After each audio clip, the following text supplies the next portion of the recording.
maksud orang-orang yang dibebaskan ini apa sih? Yuk kita baca di Lukas 4 ayat 18-19. Oke, Lukas 4 ayat 18-19. Izin gue bacain ya. Jadi ayat 18 berisi, Roh Tuhan ada padaku, oleh sebab ia telah mengurapi aku untuk menyampaikan kabar baik kepada orang-orang miskin, dan ia telah mengutus aku untuk memberitakan pembebasan kepada orang-orang tawanan dan penglihatan bagi orang-orang buta, untuk membebaskan orang-orang yang tertindas, untuk memberitakan tahun rahmat Tuhan telah datang. Wah, kata bebas kita dilihat dua kali ya teman-teman ya. Bebas berarti terlepas. Nah, tapi ada lebih spesifik lagi, orang-orang miskin. Kenapa kabar baik disampaikan kepada orang-orang miskin? Jadi, yang dimaksud miskin ini bukan secara status sosial, teman-teman. Yang dimaksud miskin ini merupakan kaum-kaum yang pada waktu itu dipandang rendah, bukan hanya perihal materi, tetapi juga kalangan status sosial. Mungkin karena itu harga diri, seperti perempuan yang berzina dan dijauhi gitu ya, udah itu ingin dirajam oleh batu, tetapi Yesus mendekatinya. Udah itu pemungut cukai yang dikucilkan, yang dijauhi, udah itu penagih-penagih utang tadi ya, seperti ya, Matius tadi ya, Regen ya, penagih-penagih utang tuh banyak diomongin teman-teman pada waktu itu, suka dijauhin, tapi Yesus mendekati mereka, termasuk Zakheus. Pada waktu itu Zakheus merupakan ketuanya gitu ya, wah ketuanya, tetapi ketika apa ya, gue ngeliat ketika Zakheus tuh lari-lari gitu ya, mau mencari Yesus gitu. Yang mana sih Yesus gitu kan, dia penasaran sampai manjat pohon, teman-teman, manjat pohon meskipun badannya pendek ya. Maksudnya kurang tinggi, bukan pendek. Ya, meskipun badannya kurang tinggi gitu ya. Tapi dia naik pohon, berlari gitu ya, mendahului yang lainnya yang enggak antusias. Sedangkan Zakheus antusias, mau tahu yang mana sih Yesus itu gitu ya. Akhirnya ketika dia ketemu, wow gitu ya, disuruh turun gitu. Terus gue ngeliat, waduh, ini bisa turun nggak ini ya Zakheus gitu ya. Tapi ketaunya bisa teman-teman, aman-aman. Zakheus bisa turun, masa dia nggak bisa naik tapi nggak bisa turun ya. Ketika Tuhan Yesus bilang, turun lah gitu ya. Akhirnya diajak makan gitu kan, Zakheus sama Tuhan Yesus, wah makan bareng gitu, ngobrol gitu. Nah dari hal ini kita bisa lihat gitu ya, sisi belas kasihan Tuhan yang begitu besar terhadap orang-orang yang dipinggirkan, orang-orang yang dikucilkan gitu. Nah, maksud harusnya ketika kita sebagai manusia juga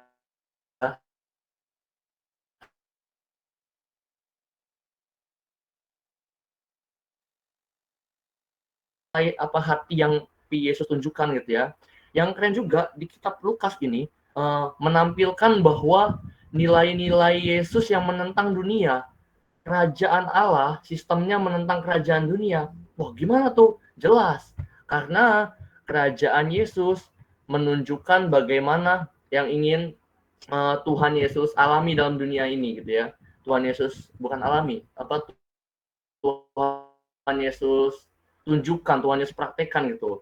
Kemurahan hati yang radikal, pengampunan, pembawa damai, kepemimpinan yang melayani. Sedangkan dunia, wow, kepemimpinan yang otoritas gitu ya, dengan jabatan yang luar biasa, udah itu kemurahan hati yang kadang seadanya aja waktu lagi punya, udah itu suka memojokkan orang lain, udah mengampuni seperti yang pemungut cukai tadi suka dijauhi oleh orang-orang, udah itu yang waktu tidak martabatnya, tetapi Yesus membalikan itu semua dan dia menampilkan sebagaimana yang harusnya dia tampilkan gitu ya, yaitu nilai-nilai kerajaan surgawi gitu ya, nilai-nilai kerajaan Allah yang waktu itu ditentang gitu sama pemimpin-pemimpin agamawi gitu ya. Wah, kayak diomongin gitu. Wah, kenapa kok bisa begini? Kenapa kok bisa begini?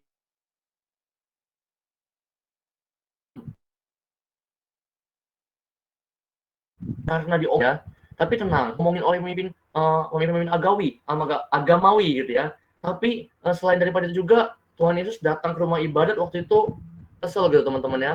Ada jualan-jualan ramai gitu ya, ada tempat-tempat judi gitu. Wah, Tuhan Yesus angkat itu semua, digeserkan gitu ya. Bahwa bait Allah ini tempat yang apa? Bukanlah tempat sarang penyamun gitu ya. Jadinya Tuhan Yesus marah gitu pada waktu itu. Nah, berikut merupakan kitab Lukas. Jadi kitab Lukas ini berisi gambaran bagaimana sih Yesus menggambarkan dirinya merupakan seorang manusia, anak manusia yang sejati gitu ya, untuk memberitakan kabar baik, membebaskan bagi mereka sebagai orang-orang yang tertawan gitu ya. Dan pada intinya di kitab Lukas, kita nggak bisa memaksakan perspektif kita sebagai manusia, teman-teman, terhadap Yesus yang adalah Tuhan gitu ya. Yang kita tadi pada waktu itu banyak orang-orang pemimpin-pemimpin agamawi bilang, wah ini menghujat Tuhan gitu ya, wah ini tidak menghormati rumah ibadah gitu ya, udah tuh menganggap dirinya sama dengan Tuhan gitu ya.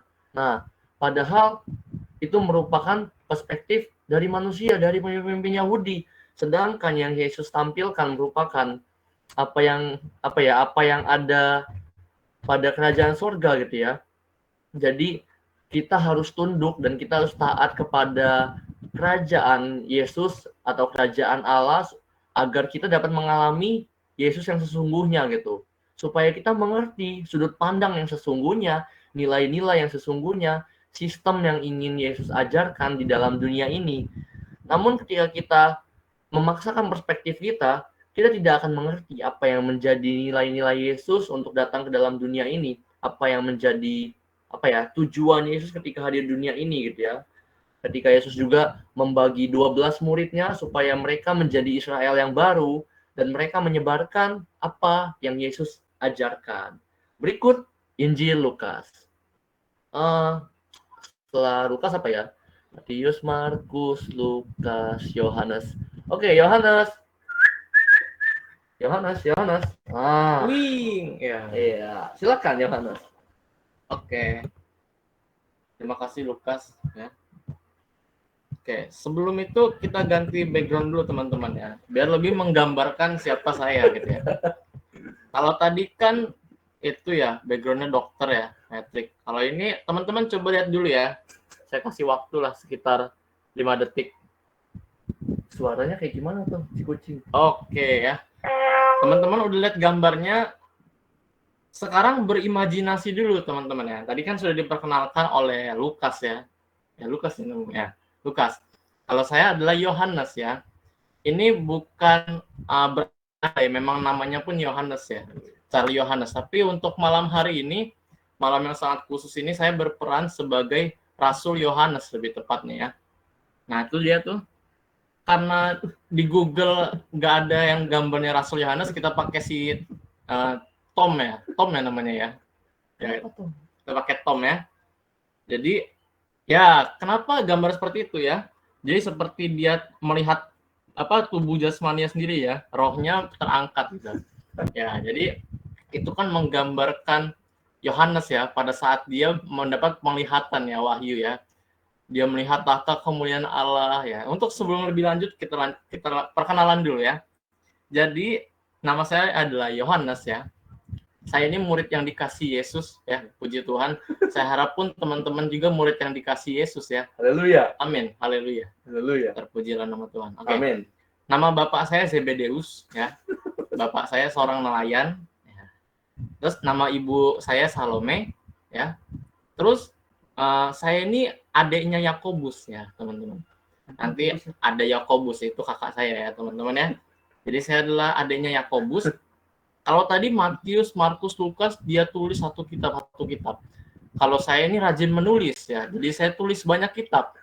Ya, karena saya itu tulis kitab Injil Yohanes, surat Yohanes, dan kitab Wahyu. Ya, itu yang saya tulis teman-teman ya. Jadi kita langsung aja. Pertama itu saya menulis surat 1 Yohanes ya. Teman-teman bisa lihat di Perjanjian Baru di agak akhir-akhir tuh ya sebelum Yudas dan Wahyu. Ada surat 1, 2, 3 Yohanes. Nah itu saya yang tulis teman-teman ya. Yohanes. Itu surat ya, bukan surat cinta sih, tapi surat yang perlu dinyatakan ya dalam Kristus ke orang-orang yang dikasihinya. Gitu. Jadi lanjut aja, kita surat 1 Yohanes tuh saya kirim untuk gereja-gereja di Efesus ya. Jadi sebagian besar dari mereka itu tadinya orang percaya Yesus, tapi mereka meninggalkan Yesus gitu. Dan saya kirim surat ini untuk apa? Untuk menguatkan mereka yang masih setia gitu, agar mereka tetap setia. Dan memperingatkan mereka yang sudah menolak Yesus ini, bahkan meninggalkan Yesus ya. Jadi mereka meninggalkan Yesus dan menyebarkan ajaran palsu sebagian dari jemaat di sana. Jadi saya langsung kirim surat ini buat mereka ya, jemaat di sana. Jadi tujuannya adalah supaya orang-orang yang masih setia tidak terkamiri ya oleh orang-orang yang meninggalkan Yesus dan menyebarkan ajaran palsu gitu. Jadi langsung aja teman-teman, apa sih isi garis besar yang saya tulis ini ya? Ya, di 1 Yohanes ya. Jadi saya mengatakan bahwa Allah adalah terang ya. Allah adalah terang. Jadi jika demikian kenapa gitu? Ya, saya mengatakan kepada jemaat di Efesus ya, jika Allah adalah terang ya dengan demikian kita pun orang-orang yang ikut turut berpartisipasi di dalam kehidupan Allah harus juga terus berjalan dalam terang gitu. Seperti apa? Ya terus mematuhi perintah Yesus gitu.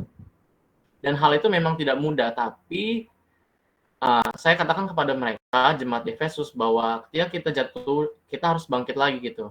Karena darah Yesus yang menebus dosa kita, dan kita harus segera bangkit lagi, bertobat, dan mematuhi ajaran Yesus. Ajaran yang mana? Yaitu ajaran untuk saling mengasihi ya, seperti yang sudah Yesus praktekkan gitu. Pada saat dia hidup di bumi ini. Gitu. Jadi, dan setelah itu apalagi selain terus berjalan dalam terang. Ya. Jika Yesus adalah terang, maka kegelapan dunia menjadi sirna gitu. Kebalikannya. Tapi lebih dalamnya adalah jika Yesus tuh ada di dalam hidup kita, harusnya kegelapan dalam diri kita juga menjadi hilang. Apa itu kegelapannya? Yaitu perbuatan kejahatan dosa kita gitu. Jadi harusnya kita tinggalkan itu semua karena kita sudah menerima Yesus gitu. Jadi saya berkata kepada mereka jemaat di sana, Allah adalah terang gitu, dan selain itu Allah juga adalah kasih gitu. Sehingga kita sebagai orang-orang percaya harus saling mengasihi gitu sesama orang percaya, dan semua orang perlu dikasihi seperti Yesus mengasihi mereka. Oke, kita lanjut lagi. Dan saya juga mengingatkan kepada jemaat di sana ya tentang apa tadi, yaitu para penyesat tadi gitu. Para penyesat ya, nabi-nabi palsu saya menyebut mereka. Jadi mereka para nabi palsu ini mereka berbicara seperti seolah-olah mereka berbicara untuk Allah ya. Gayanya udah kayak gaya-gaya pembicara gitu ya, gaya-gaya pembicara KKR gitu. Hadirilah, banjirilah gitu ya, gitu. Ya. Jadi seolah-olah mereka berbicara untuk Allah, tapi sebenarnya mereka berbicara untuk diri mereka sendiri gitu. Karena gimana? Karena seseorang yang berbicara untuk Allah akan berpusat pada kealahan itu sendiri yang mati buat manusia gitu, yaitu yang telah disalibkan. Jadi ketika seseorang tidak membahas tentang hal itu, mereka tidak berbicara untuk Allah gitu. Jadi itu yang saya ingatkan kepada jemaat di Efesus. Kita lanjut saja. Selain surat 1 Yohanes, saya juga mengirim surat 2 Yohanes gitu ya. Apa itu? Jadi saya menuliskan di 2 Yohanes ya, teman-teman bisa baca di awal-awal itu ada terkata ibu yang terpilih ya, dan anak-anaknya. Itu sebuah kata kiasan. Itu yang saya maksud adalah satu gereja ya, gereja lokal. Anak-anaknya itu maksudnya jemaatnya ya. Jadi saya memberitahu mereka, memberi peringatan kepada mereka bahwa ada orang-orang yang menyangkal Yesus gitu, yaitu nabi-nabi palsu. Dan mereka akan berusaha mencari tumpangan nih, tumpangan rumah buat mereka tinggal untuk memberitakan ajaran palsu. Dan saya memberitakan kepada gereja-gereja ini untuk tidak boleh memberikan bantuan sedikit pun gitu. Karena kalau kita membantu mereka itu sama saja kita mendukung mereka dalam pemberitaan ajaran palsu gitu. Oke, kita lanjut dulu. Ini agak mengganggu ya. Anopang cek PC ya, ya nggak apa-apa lah. Oke, jadi surat 2 Yohanes adalah mengecam orang-orang gereja untuk tidak membantu para nabi-nabi palsu. Lanjut, kita ke 3 Yohanes. Ini surat ketiga yang saya tulis. Teman-teman masih fokus ya, coba yang geleng-geleng yang lagi lihat WA, coba teman-teman perhatikan lagi saya ini. Kapan lagi bisa melihat Yohanes berbicara langsung gitu ya, lewat hambanya Yohanes ini. Ya. Jadi lanjut ya. Jadi ini sebuah kesempatan yang luar biasa. Saya juga menulis surat 3 Yohanes ya. Apa itu? Saya menulis lebih tepatnya kepada seorang jemaat yang bernama Gaius ya. Gaius.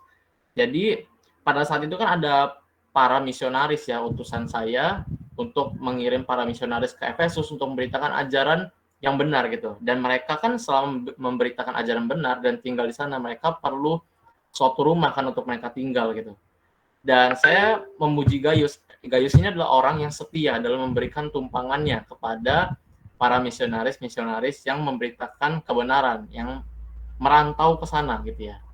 Jadi saya menulis surat ini untuk memuji Gaius atas kesetiaannya. Jadi itulah isi surat dari 1, 2, 3 Yohanes. Selain surat Yohanes, saya juga tulis surat yang lainnya. Bukan surat sih, tapi kitab ya. Kitab. Kitab apa itu? Kitab Wahyu ya. Bukan kitab Yohanes, walaupun nama saya Yohanes. Jadi Wahyu ini bukan nama orangnya, tapi pewahyuan gitu. Saya mendapatkan wahyu dari Sang Ilahi Yesus Kristus ya, sebuah kesempatan yang luar biasa. Jadi saya bisa mendengar langsung Yesus berbicara dalam keilahiannya dan bisa mendengarkan dia bercerita ya, bukan berdongeng, karena dongeng adalah sesuatu yang tidak akan terjadi. Tapi ini sesuatu yang akan terjadi. Jadi bersyukur saya bisa mendengar Tuhan berbicara gitu ya, panjangnya. Jadi saya menulis kitab Wahyu ini pada akhir abad pertama ya, sekitar tahun 90 sampai 100 Masehi. Mungkin teman-teman belum ada yang lahir ya, tapi nggak apa-apa, saya pun belum ada ya. Tapi saat ini Yohanes yang hadir saat itu sedang menjadi diri saya gitu ya. Saya juga Yohanes ya, gitulah teman-teman ya. Jadi pada masa pemerintah Kaisar Roma Domitianus ini sangat jahat ya teman-teman. Jadi teman-teman jangan kasih nama anaknya nanti Domitianus, walaupun itu tokoh yang terkenal gitu ya, jangan. Jadi saya menulis kitab ini pada saat saya dibuang ke Pulau Patmos. Saya dibuang teman-teman, saya udah kayak sampah dibuang ya sama mereka. Tapi saya bersyukur karena walaupun saya dibuang mereka, tapi saya diangkat Yesus ya, dan saya selalu disertai oleh Yesus. Haleluya. Tuhan. Bagi saya itu suatu keindahan yang luar biasa ketika saya dibuang orang-orang, tapi saya tetap dipeluk Yesus dengan sebegitu eratnya ya. Daripada dipeluk sama orang-orang tapi tidak berkenan di hadapan Yesus, itu sangat mengerikan. Jadi teman-teman, semua yang ingin dibuang bersama-sama dengan saya boleh angkat tangannya, boleh lambaikan tangannya ya. Kita sama-sama buat Tuhan. Oke. Jadi saya dibuang di Pulau Patmos, dan masa itu adalah masa ketika umat Kristiani dianiaya dan dikejar-kejar gitu ya. Oleh siapa? Penguasa Romawi itu, Domitianus tadi ya. Jadi karena iman, mereka tidak mau percaya sama kekaisaran gitu, dan mereka tetap percaya pada Yesus, jadi mereka dianiaya gitu. Ya. Jadi saya ini menulis surat ini untuk apa? Untuk menghibur dan menguatkan orang Kristen dan gereja pada saat itu gitu, yang mengalami begitu banyak kekecewaan dan penganiayaan di bawah pemerintahan Romawi. Kitab ini ditulis agar mereka tuh sabar gitu. Sabar dan dapat bertahan menghadapi segala penderitaan, tetap setia dan berpegang teguh pada iman mereka kepada Yesus Kristus. Kenapa saya menulis kitab ini? Karena saya sudah di-spoiler sama Tuhan endingnya ya, di mana orang-orang yang setia dan percaya kepada Yesus itu akan menerima kehidupan kekal. Jadi saya sangat menggebu-gebu waktu itu ya untuk menulis surat ini kepada jemaat, untuk ayo bertahan gitu, bertahan. Waktunya udah dekat gitu. Sampai kita matilah seenggaknya, bertahan ya. Hidup kan kita katakan 70-80 tahun ya.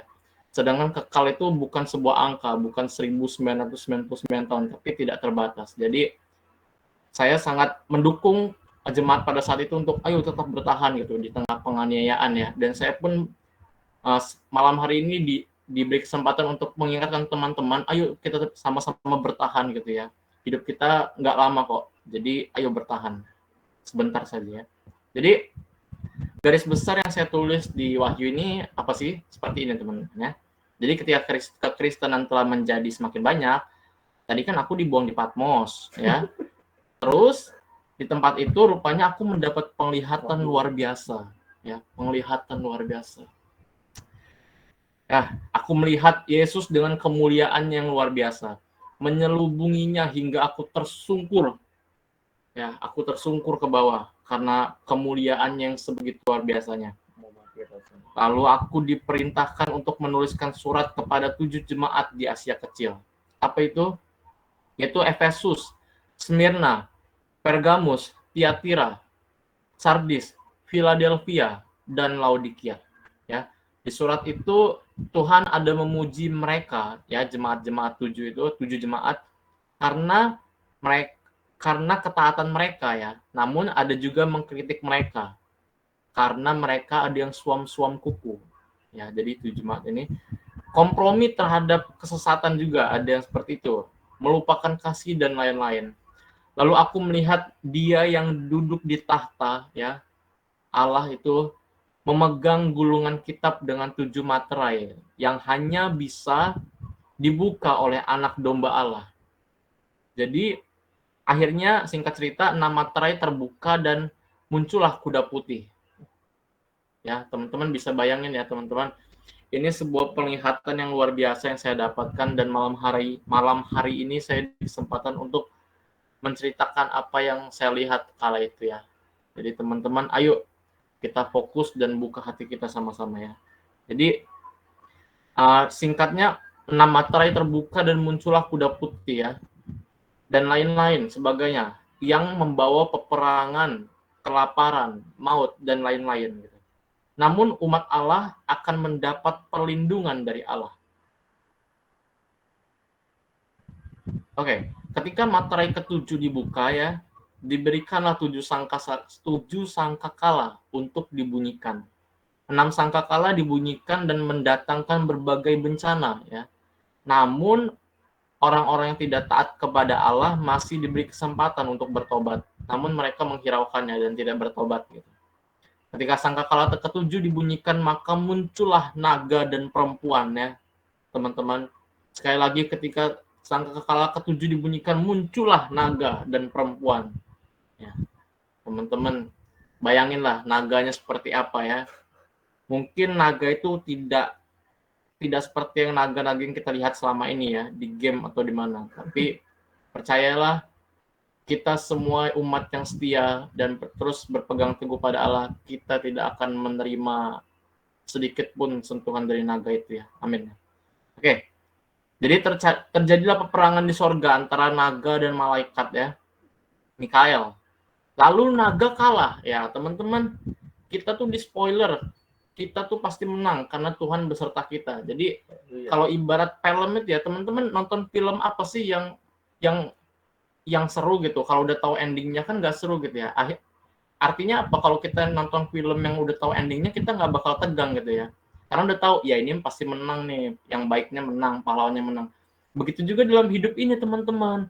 Jadi saya menulis surat ini untuk memperingatkan seluruh orang-orang gereja bahwa kita nggak perlu apa ya tegang-tegang dalam hidup ini. Karena apa? Karena Yesus pasti menang, gitu. Jadi kita tetap setia aja, jangan belok ke yang lain karena yang lain udah pasti kalah, gitu, dan nggak ada kesempatan untuk menang. Jadi, ya, jadi kitab Wahyu itu saya tuliskan untuk memberitahu bahwa Yesus pasti menang. Jadi nggak ada lagi pilih alasan untuk kita memilih yang lain selain Yesus, ya, teman-teman, ya.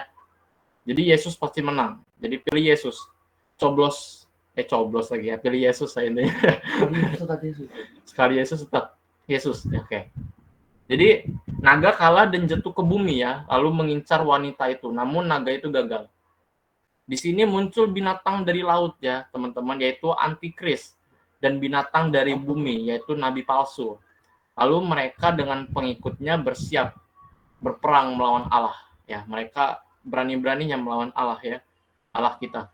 Namun mereka kalah, itu udah jelas kepastian, ya, teman-teman. Mereka kalah dan akhirnya Allah mendirikan kerajaan 1000 tahun di dunia. Lalu terjadilah penghakiman. Untuk yang namanya tertulis dalam kitab kehidupan akan menerima kehidupan yang kekal. Dan saya berharap kita semua ada di sana. Amin. Oke, jadi itulah kitab Wahyu, ya. Tadi surat 1, 2, 3 Yohanes, Wahyu, dan terakhir saya menulis kitab Injil Yohanes.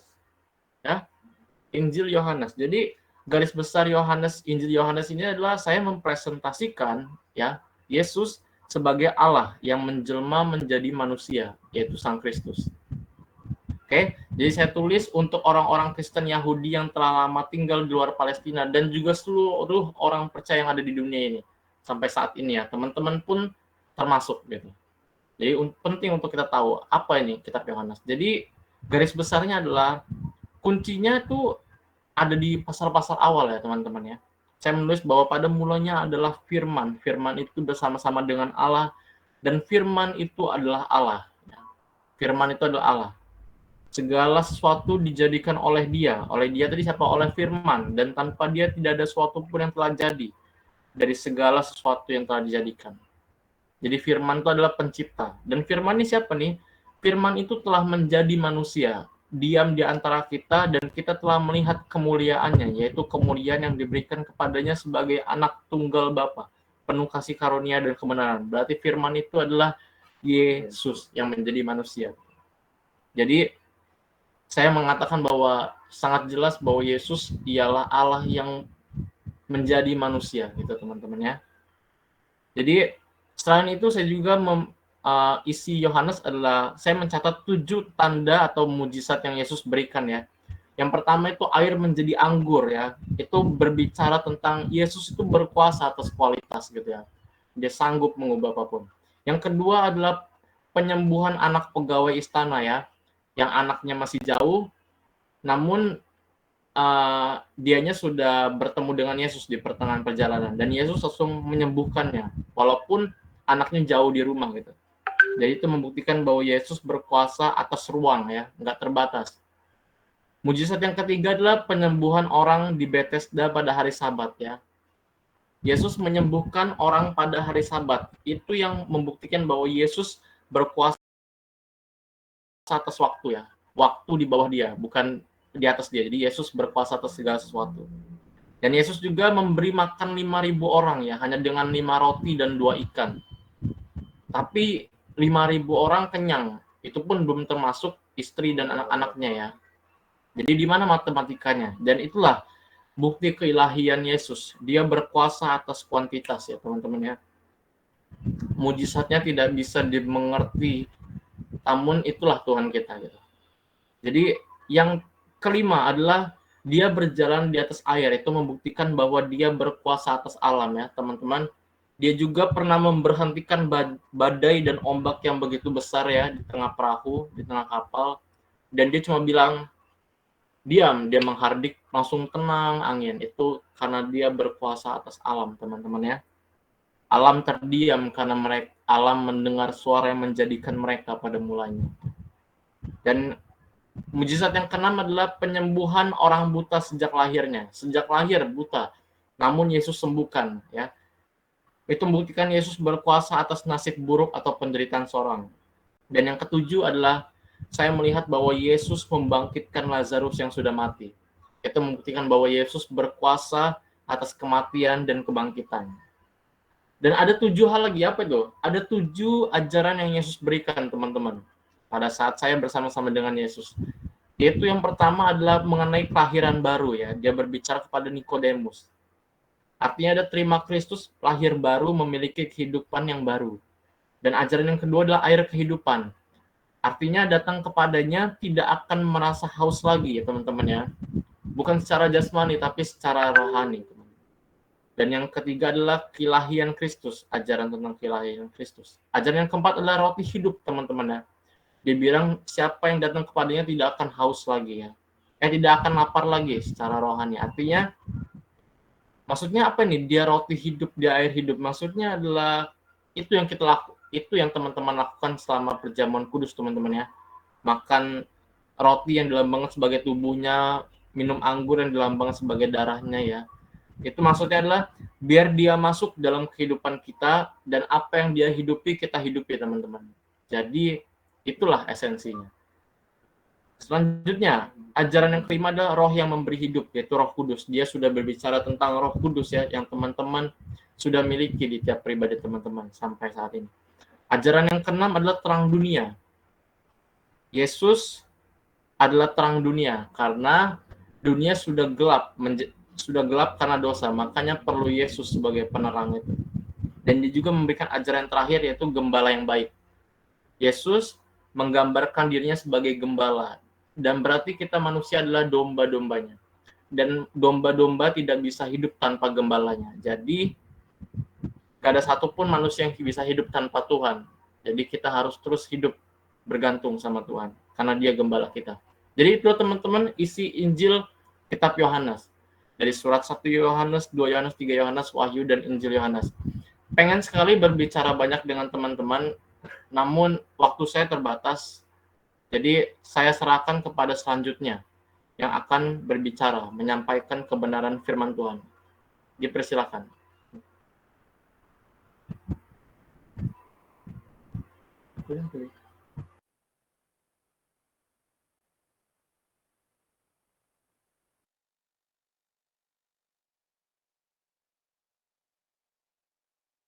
Haleluya. Ya, kembali lagi teman-teman bersama Lukas. Hai Theophilus, di dalam bukuku ini aku menuliskan segala hal yang Yesus ajarkan dan segala hal yang Yesus perintahkan. Haleluya. Iya, jadi waktu itu teman-teman, di akhir Injil Lukas, Tuhan Yesus berpesan bahwa kita jangan pergi kemana-mana, nantikan Roh Kudus. Kami bingung dong, nantikan Roh Kudus maksudnya apa Tuhan gitu kan? Tapi akhirnya kami berkumpul di satu tempat di mana kami suka berkumpul ya bersama murid-murid yang lainnya. Jadi ada Lukas, tadi ada juga Yohanes, ada Yakobus, ada Andreas ya, ada Petrus. Nah, kami berkumpul di situ membentuk sebuah lingkaran ya, tapi bukan lingkaran kecil ataupun lingkaran besar ya. Intinya lingkaran kami duduk bersama-sama gitu. Sama-sama memuji Tuhan dan menanti-nantikan akan pencurahan roh yang Yesus janjikan. Hingga pada suatu waktu terdengarlah tiupan angin keras. Dan angin ribut terjadi, udah tuh ada nyala api ya teman-teman ya. Nyala api pada waktu itu terjadi ya seperti lampu kelap-kelip gitu. Meskipun pada waktu itu mereka nggak takut gitu ya. Hantu atau bukan ini bukan, tapi kami percaya bahwa itu merupakan Roh Kudus yang Yesus janjikan kepada setiap kami sebagai murid-muridnya untuk diurapi.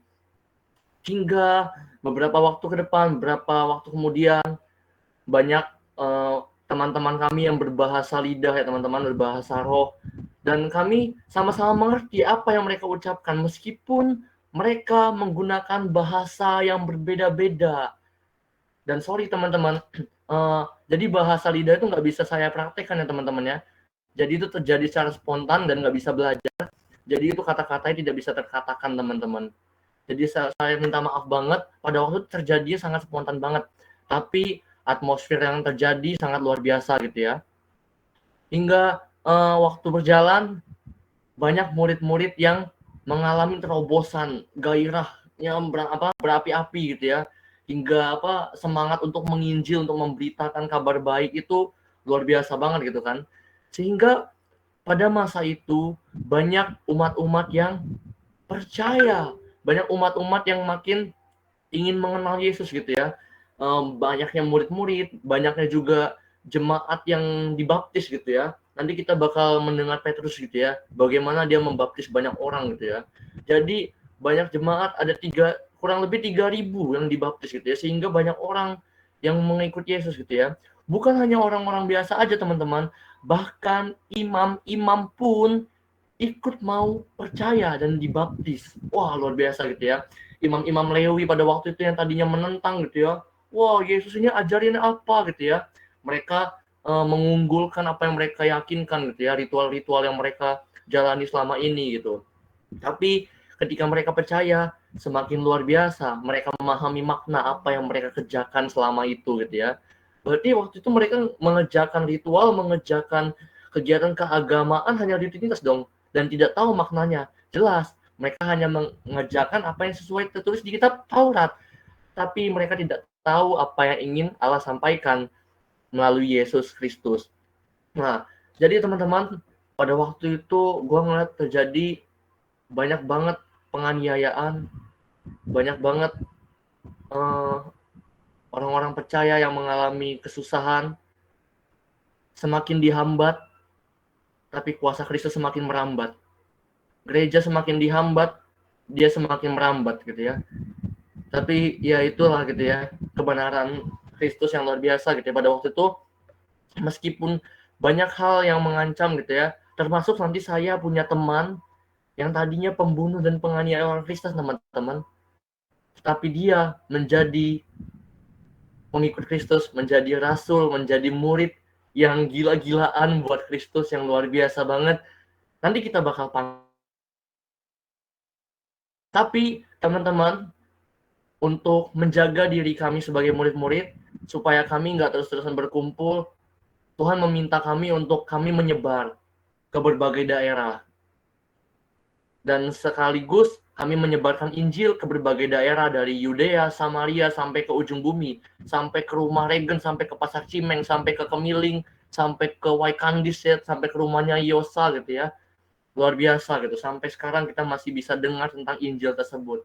Itu semua karena pekerjaan Kristus melalui murid-muridnya pada waktu itu gitu ya. Dan banyak mujizat terjadi. Mujizat ini terjadi bukan karena murid-muridnya teman-teman, karena kuasa Roh Kudus menyertai murid-muridnya yang sudah mengurapi murid-murid pada waktu itu ya, termasuk teman-teman saya gitu, ada Petrus, ada Yohanes, mereka luar biasa gitu, mereka bisa menyembuhkan, mereka bisa menyembuhkan orang yang buta, membangkitkan orang yang lumpuh juga gitu ya, melalui perantara kuasa Tuhan gitu. Tapi sekaligus dari banyak mujizat itu banyak juga orang yang mengikut Kristus, banyak juga yang pengen tahu, wah bagaimana bisa? Makanya itu kenapa saya menuliskan ini di kitab ini, karena saya adalah dokter, tabib, bagaimana mungkin hal-hal yang secara sains, secara pengetahuan itu nggak bisa terjadi, tetapi bisa terjadi melalui Roh Kudus gitu ya. Luar biasa banget teman-teman. Jadi saya tuliskan itu semua pasti pekerjaan guru kami yaitu Yesus Kristus. Tapi teman-teman, sesudah kami menyebar ke berbagai tempat, kami memutuskan, ya sangat sedih ya, kami harus meninggalkan jemaat-jemaat yang sudah kami bangun. Sangat sedih rasanya gitu. Tapi kami yakin bahwa perantaraan Roh Kudus akan memampukan orang-orang yang kami pilih. Ada 7 orang yang kami pilih sebagai pelayan jemaat, sebagai diaken pada waktu disebutnya ya. Ada Nikolaus, gitu ya. Ada Nikolaus, ada Stefanus, ada Filipus, dan teman-teman lainnya. Intinya ada 7 ya teman-teman ya. Dan melalui mereka juga mereka memperhatikan jemaat. Untuk apa teman-teman? Untuk melanjutkan apa yang Yesus ajarkan, yaitu membebaskan orang-orang miskin. Sekali lagi teman-teman, orang-orang miskin yang dimaksud bukanlah orang miskin secara status sosial, tetapi secara lapisan masyarakat yang dipinggirkan, yang direndahkan, yang dikucilkan, yang mungkin mengalami penyakit ya seperti tunawisma, tuna sosial, tunanetra, tunarungu yang dipinggirkan. Tetapi pelayan jemaat ini harus mengerjakan apa yang diajarkan. Wah, terima kasih Yohanes untuk bantuan terangnya. Haleluya. Ya. Dan pada waktu itu juga semakin banyaknya pelayan jemaat dan murid-murid semakin terbantu ya teman-teman ya. Murid-murid semakin terbantu dan murid-murid semakin tersebar. Tetapi saya mendapati berita bahwa Stefanus dia mati menjadi martir. Ya meskipun sedih, hatiku rasanya hancur ya, berkeping-keping. Dia sebagai diaken yang luar biasa diurapi Roh Kudus, tapi dia harus begitu cepat dipanggil Tuhan. Tapi kami yakin itu semua terjadi bukan suatu kebetulan, tapi Tuhan mau bekerja pada saat itu. Amin.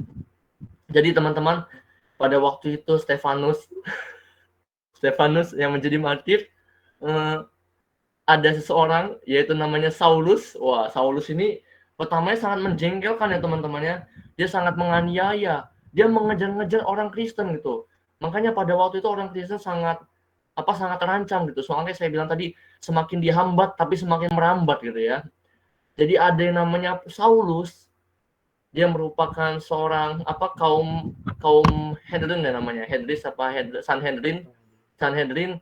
Dia ini orangnya pinter banget, dia merupakan pimpinan dari Yahudi juga, kaum petinggi-petinggi lah ya, petinggi-petinggi pada waktu itu. Tapi dia tidak setuju dengan ajaran Yesus, dia tidak suka dengan ajaran Kristen yang dia dengar pada waktu itu. Sehingga banyak orang yang diancam. Ya, tetapi suatu ketika terjadi teman-teman, Saulus tiba-tiba berteriak gitu ya, ketika lagi jalan dia tiba-tiba jatuh seperti orang gila gitu ya. Saya juga bingung kenapa itu bisa terjadi. Tapi selama beberapa hari kemudian gitu ya, Tuhan Yesus meminta untuk dibawa kepada Ananias hingga matanya disembuhkan.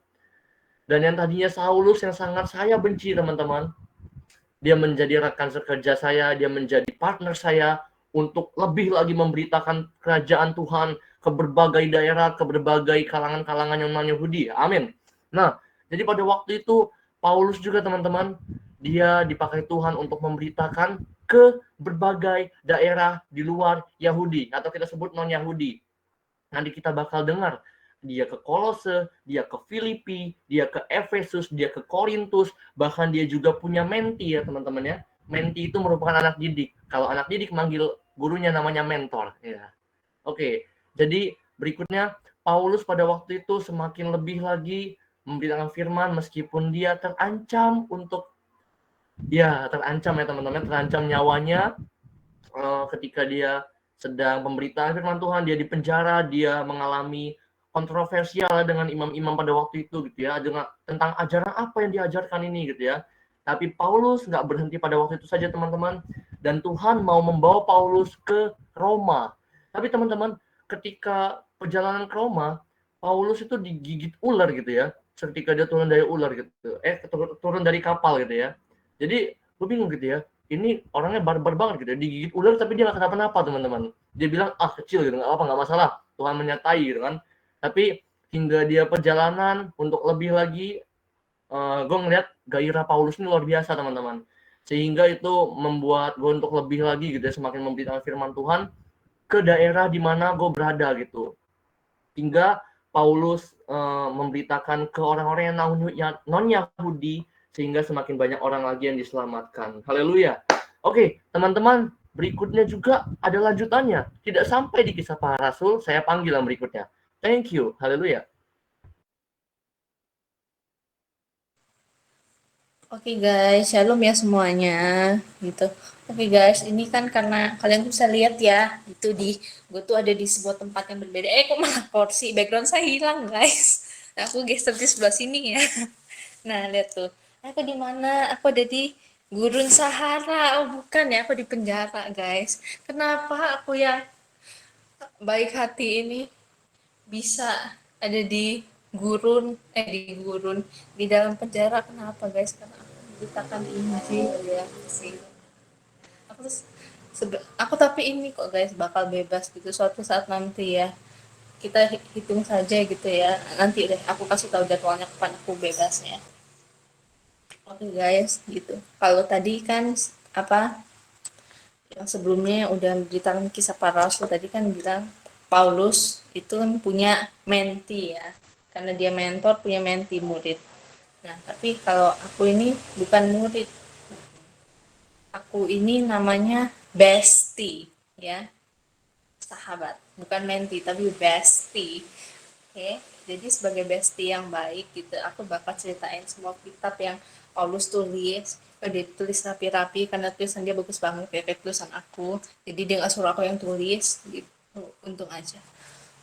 Oke, jadi kitab pertama kitab yang dia tulis itu satu namanya kitab Roma ya. Roma ini bukan biskuit tapi nama kota ya yang di Indonesia jauh.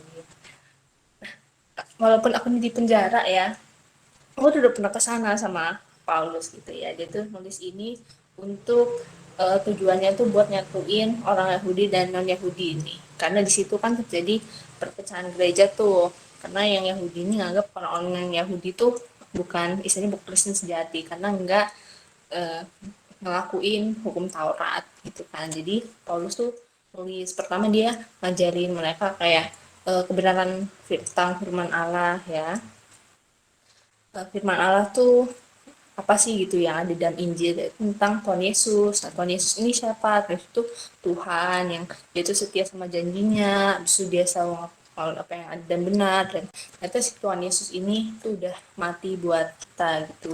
Yang harusnya kita nih berdosa ya, kan kita semua berdosa tuh, baik yang Yahudi maupun yang Yahudi gitu ya, tetap menginjil meskipun digigit ular.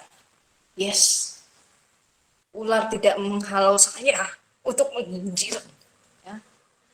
Nah, jadi Yesus ya, karena dia itu Tuhan gitu ya, dia datang menjadi pengganti kita, dia mati di kayu salib gitu, jadi kita terbebas dari yang namanya dosa. Dan karena kita udah tahu kan, dan Tuhan udah tebus kita, jadi itu kita harus apa? Kita tinggalkan manusia lama kita dan jadi manusia yang baru. Dan oleh juga karena kita tuh udah jadi manusia baru, otomatis kita ini menjadi penggenapan janji Tuhan gitu kepada Abraham. Loh, emang Tuhan pernah janji apa sama Abraham? Nah, Tuhan, kalian kan ingat kan di kitab Kejadian waktu Abraham tuh belum punya anak, itu kan Tuhan janji, eh, lu bakal jadi bapak bangsa-bangsa. Tuhan kan bilang bangsa-bangsa, bukan bangsa Israel doang gitu. Berarti itu ditujukan buat siapa? Buat kita semua gitu. Berarti keluarga perjanjian Allah yang baru itu bukan cuma buat orang Yahudi, tapi juga buat orang non Yahudi. Jadi itu kita tuh jadi keluarga yang multi etnis gitu loh. Ya, terus baru nih Paulus ngomong soal penyatuan gereja. Mana kan sebagai gereja itu ya anggotanya Yahudi sama non Yahudi juga gitu. Berdasarkan apa penyatuan gereja ini? Berdasarkan kasih dan pengampunan. Jadi walaupun mereka tuh beda sukunya gitu, mereka tuh harus menghargai perbedaan gitu. Jadi fokuslah pada hal-hal yang esensi gitu, kayak ya kasih ini, ada pengampunan ini gitu, itu kan esensi kan.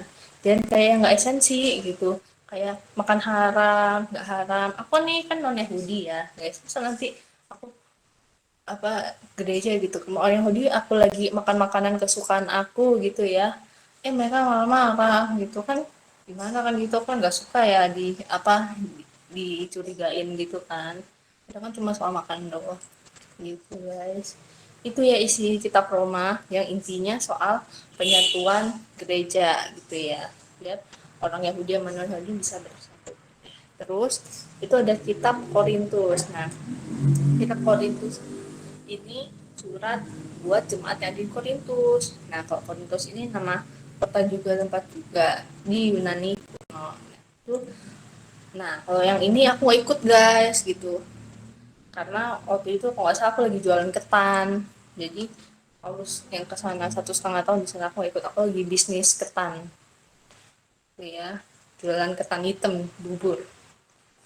Nah, terus Paulus kan pelayanan tuh di sana. Everything's kayak semua itu baik-baik aja gitu.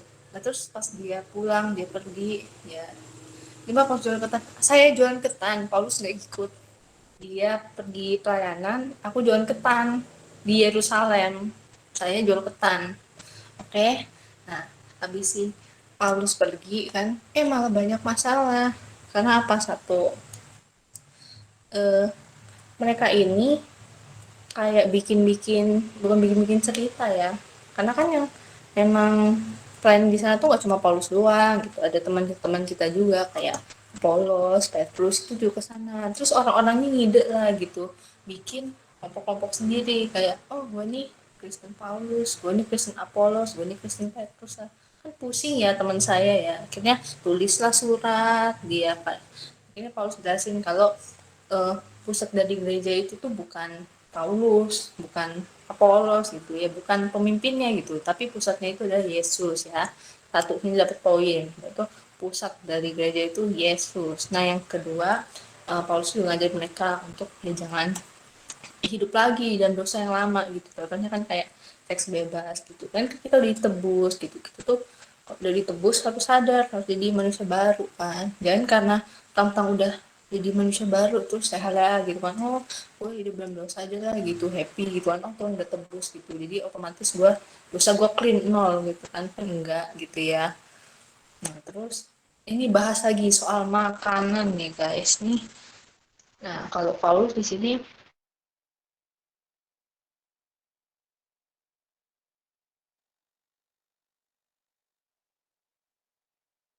ada orang yang kayak baru kenal Kristen gitu ya, yang inilah beginner, pemula, nggak begitu ngerti soal kekristenan gitu kan, lihat kita yang Kristen nih makan sesuatu yang orang-orang Yahudi bilang tuh haram lah gitu ya, terus mereka mikir dalam hati, kayak ngomong dalam hati kan, nggak mungkin biasanya ngomong kan di belakang kita ya, nggak di depan kita, kayak ngomong orang Kristen kok makan itu sih gitu, kayak nggak banget gitu. Nah, kan itu berarti kita sudah menjadi batu sandungan guys buat mereka. Itu tidak boleh. Nah, kecuali dalam keadaannya itu nggak ada orang. Terus kita memang lagi lapar tuh nggak apa-apa guys, makan makanan yang apa kata di hukum Taurat istilahnya ya, dilarang, cuma kan di kita enggak gitu ya. Dan kemudian eh, kita tuh ngejalanin prinsip ini ya, yang soal makanan ini bukan ini sih, bukan masalah. Karena mungkin kalau sekilas kita ngerasanya kok muna gitu ya, di depan orang nggak makan, pas nggak kelihatan makan gitu. Tujuannya itu bukan itu sih, bukan biar kita kelihatan baik di depan orang, itu bukan. Tapi prinsipnya itu adalah kasih ya, kasih kita. Karena kita masih orang itu, kita orang itu punya pengertian yang salah gitu ya. Nah, berarti di 1 Korintus ini bahas juga soal pertemuannya maksudnya pertemuan ini ya, rohani ya, karena orang-orang di sana tuh cukup antusias ya mengenal Yesus gitu, sampai tiap pertemuan tuh pada adu preaching gitu, pada pengen sharing gitu, nggak mau gantian. Jadi akhirnya Paulus pun nulis gitu pesan buat mereka kalau memang ya tiap orang tuh punya perannya masing-masing gitu di gereja. Nggak ada tuh katanya namanya kok kalau preaching sampai firman tuh jauh lebih bagus atau jauh lebih gede gitu, itu nggak ada gitu. Tiap orang tuh sekecil apapun perannya gitu itu bermanfaat, guys, itu bernilai. Terus soal kebangkitan, nah ada juga orang-orang yang kayak nggak percaya kalau kebangkitan itu ada. Nah, Paulus di sini agak keras ya masih taunya, karena kalau Tuhan Yesus nggak bangkit gitu, terus ngapain gitu? Kita malam-malam di sini berkumpul, guys. Kita nih dengerin apa gitu? Dengerin saya ngelawak enggak ya? Itu dengerin ceritaan Injil. Ya, jadi kebangkitan itu ada kok. Sampai Tuhan Yesus nggak bangkit, dia mati gitu aja gitu.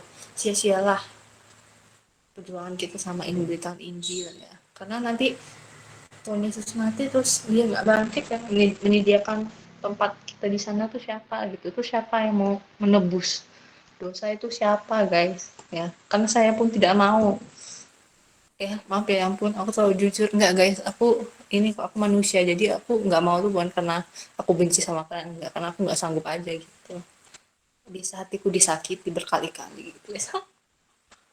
Terus yang kedua ya, surat Korintus yang kedua, nah luar biasanya ini orang-orang Korintus ini, kalian nggak bakal nyangka sih, itu Brodi aku, di Paulus, bukannya say thank you makasih Paulus, malah digibahin, malah dikata-katain ya. Kita tahu lah ya, memang kita ini ya KEL, kaum ekonomi lemah, memang begitu tahu gitu, cuma nggak gitu caranya. Paulus nih teman saya ini bener-bener rasul gitu, dan untungnya karena kesabaran teman saya ini akhirnya mereka bertobat gitu. Dan terus surat kedua ini sekaligus kayak penyampaian teman saya gitu ya, menunjukkan kerasulan dia kalau memang ya walaupun kita ini tidak glamor gitu, tapi dia benar-benar rasul yang asli gitu, memang dipilih kok, memang ada rapatnya juga gitu, ada sidangnya juga, dia tuh dipilih nggak asal-asal, nggak laju ngajuin diri, oh gue mau jadi rasul, tiba-tiba jadi, enggak ya. Terus di sini juga kalau gue sih Paulus tuh masih tahu kan gitu, kalau memang rasul-rasul super itu ya yang kalian cintai, itu yang kalian kayaknya the best in your eyes gitu kan, daripada aku gitu, lebih yang kalian rasa lebih baik daripada aku gitu ya, ibaratnya itu tuh hanya mengincar harta kalian gitu ya. Jadi be careful untuk orang-orang yang memang suka berdonasi ya pada gereja gitu ya, kok donasi ke orang itu hati-hati, karena memang mereka udah ajarnya sesat, karena itu mereka ngajarin teologinya sesat ya guys, begitu ambil duit orang lagi. Dan kemudian di sini Paulus juga ngingetin jemaat di sana untuk bermurah hati sedikit lah sama orang-orang yang di Yerusalem itu. Jadi waktu itu Yerusalem tuh lagi kena bencana kelaparan, dan gereja-gereja lain tuh udah pada ngasih, udah pada nyumbang-nyumbang. Cuma kok ini enggak gitu. Yang di Korintus nih kok diem-diem aja gitu. Akhirnya Paulus juga ngomongin gue kalau inilah kita harus bermurah hati gitu ya. Karena Yesus sendiri kan misalnya rela miskinkan dirinya tuh kan, Yesus datang ke sini, terus ya disampai disalib itu kan tuh agar kita jadi kaya, agar kita tuh oleh keselamatan ya. Nah terus Korintus udah, lanjut ke Galatia. Galatia ini nama tempat juga. Paulus nulis ini buat jemaat Galatia tuh karena waktu itu mereka itu dipaksa sama orang-orang Yahudi ya untuk menaati hukum Taurat.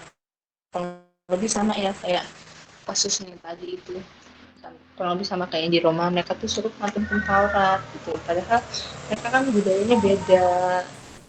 Terus di sini Paulus itu ngasih tahu mereka gitu, don't be, jangan worry gitu. Karena satu ya, kita tuh dibenarkan, iman kita, perbuatan kita tuh dibenarkan bukan karena hukum Taurat, melainkan iman kita kepada Tuhan, berdasarkan apa yang udah Tuhan lakuin ke kita gitu. Karena apa yang Tuhan lakuin ke kita tuh nggak bisa buat diri kita sendiri, kayak ampunin dosa gitu, kita nggak bisa ngampun apa dosa kita sendiri, menebus dosa kan nggak bisa gitu.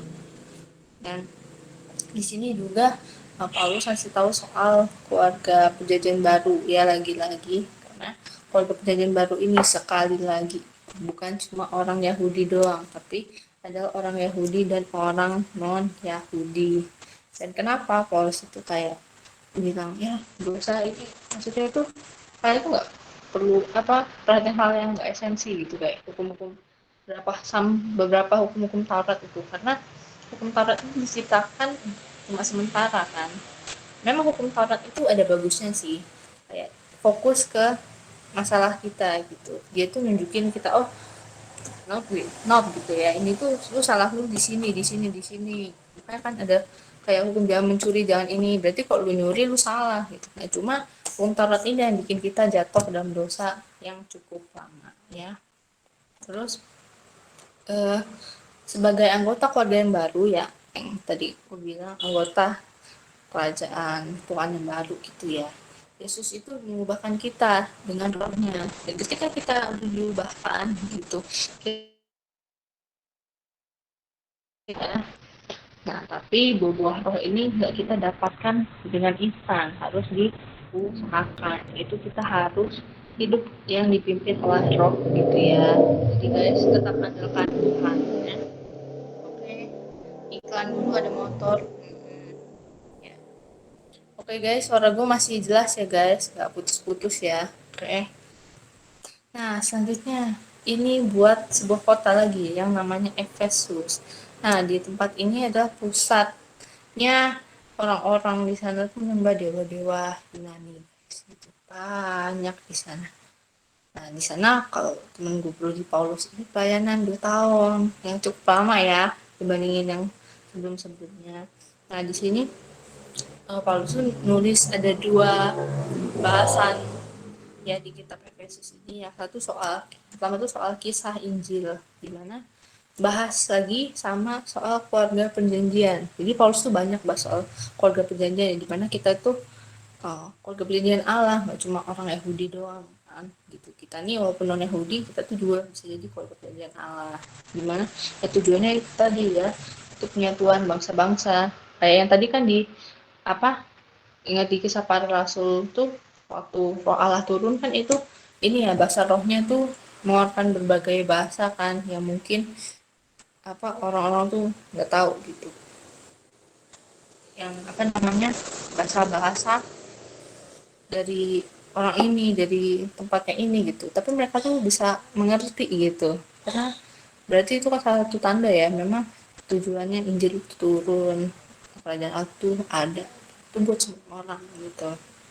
Di sini Paulus juga ngasih tahu jemaat di Efesus kalau walaupun my brody ini lagi di penjara gitu, ia bersyukur gitu, karena walaupun di penjara jadinya banyak orang yang percaya sama Yesus, jadi perjuangan dia kok sia-sia guys.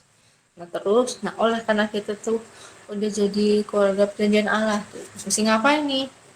Itu kita harus bersatu ya, jadi yang satu tubuh, satu roh, satu iman, satu baptisan, dan satu Allah ya. Biasanya Paulus juga ngasih tahu, ngajarin mereka kalau dan satu roh gitu, itu punya banyak karunia, jadi setiap orang tuh punya peran masing-masing untuk membangun gereja.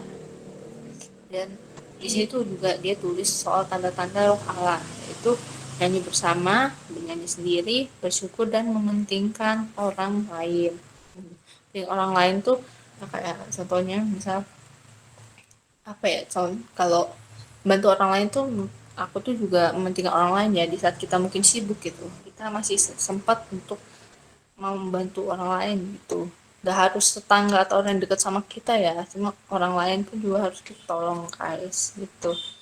Karena kalau orang jahat pun kalau mungkin sama anaknya, sama orang yang dekat, dia pasti dia sayang gitu. Cuma karena kita Kristen kita harus mengasihi lebih lagi ya, kita harus mengasihi semua orang. Terus ini soal juga diskusi soal rumah tangga Kristen ya. Nah, rumah tangga Kristen ini beda ya teman-teman sama rumah tangga Romawi gitu ya.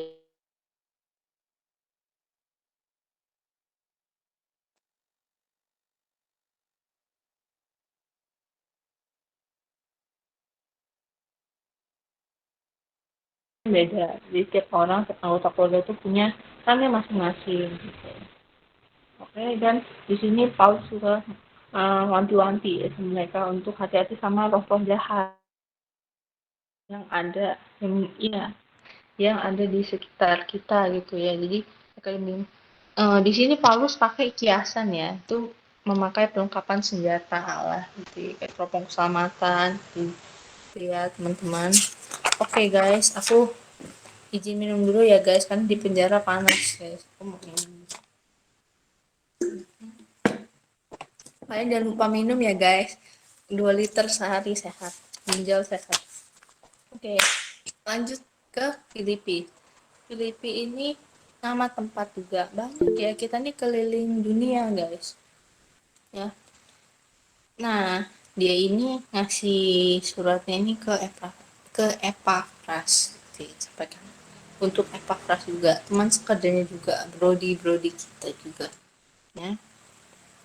Nah, latar belakangnya kenapa dia nulis buat jemaat di Filipi itu karena jemaat Filipi itu teraniaya gitu ya. Dan tujuannya ya ini ya pasti buat menyemangati mereka ya, jangan menyerah gitu. Dan dia juga nulis surat ini buat bilang makasih buat Epaphroditus yang udah banyak bantuin dia. Nah, isinya apa aja guys di kitab Filipi ini ceritanya.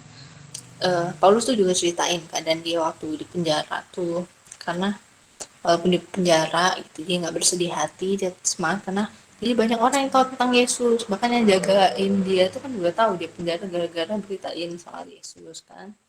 Terus dia juga ngajak orang-orang tuh untuk meneladani hidup Yesus ya, orang yang di Filipi gitu, karena kan keadaannya sama, polisi penjara, mereka juga dianiaya gitu. Cuma itu bukan apa ya, sebuah kutukan, bukan sebuah musibah, karena apa ya, kita tuh dan Yesus kan udah menderita kan, udah di kayu salib, dia sendiri di kayu salib juga disiksa, karena itu apa, karena kita memberitakan, perjuangkan kebenaran gitu ya, kita hidup berdasarkan kebenaran.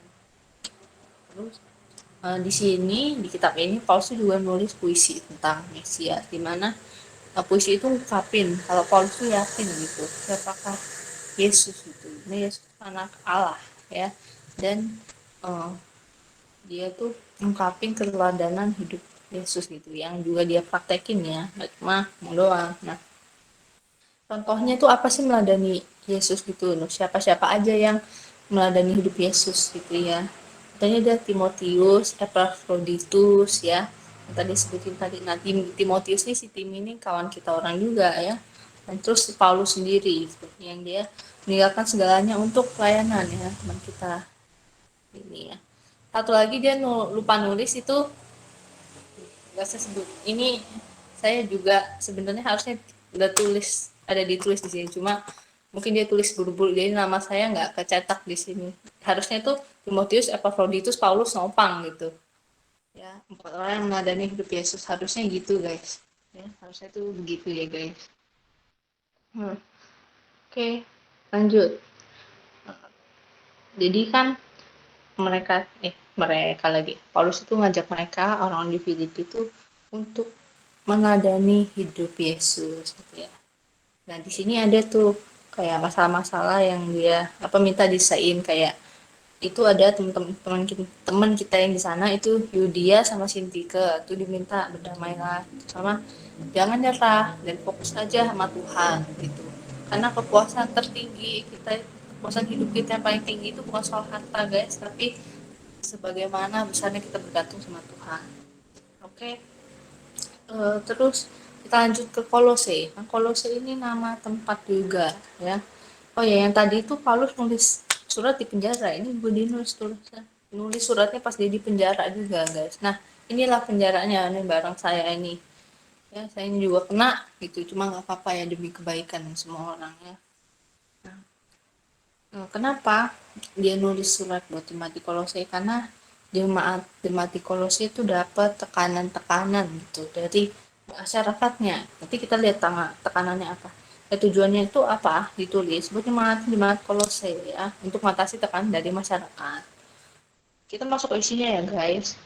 Di sini Paulus lagi-lagi ngingetin gitu kalau Yesus itu adalah Tuhan, dan Tuhan itu menjadi kepala dari tubuh yang baru. Tubuh yang barunya apa? Umat Tuhan. Kita ini manusia baru ini. Terus Paulus juga ngasih tahu mereka kan penderitaan dia yang di penjara ini, kan di penjara tuh gitu. Itu adalah bagian dari apa, dia tuh ngambil bagian dalam penderitaan Yesus ya. Ini tindakan kasih gitu. Jadi karena dia masih orang-orang, dia mau, dan walaupun di penjara dia tetap mau beritain Injil. Terus ada dua pengaruh sih yang harus dilawan ya di masyarakat. Aku tadi udah bilang tuh ada dua paham di masyarakat yang apa menekan mereka, yaitu satu itu namanya politeisme mistik, dan satu lagi itu ini apa, orang-orang Yahudi ya, Taurat itu tadi.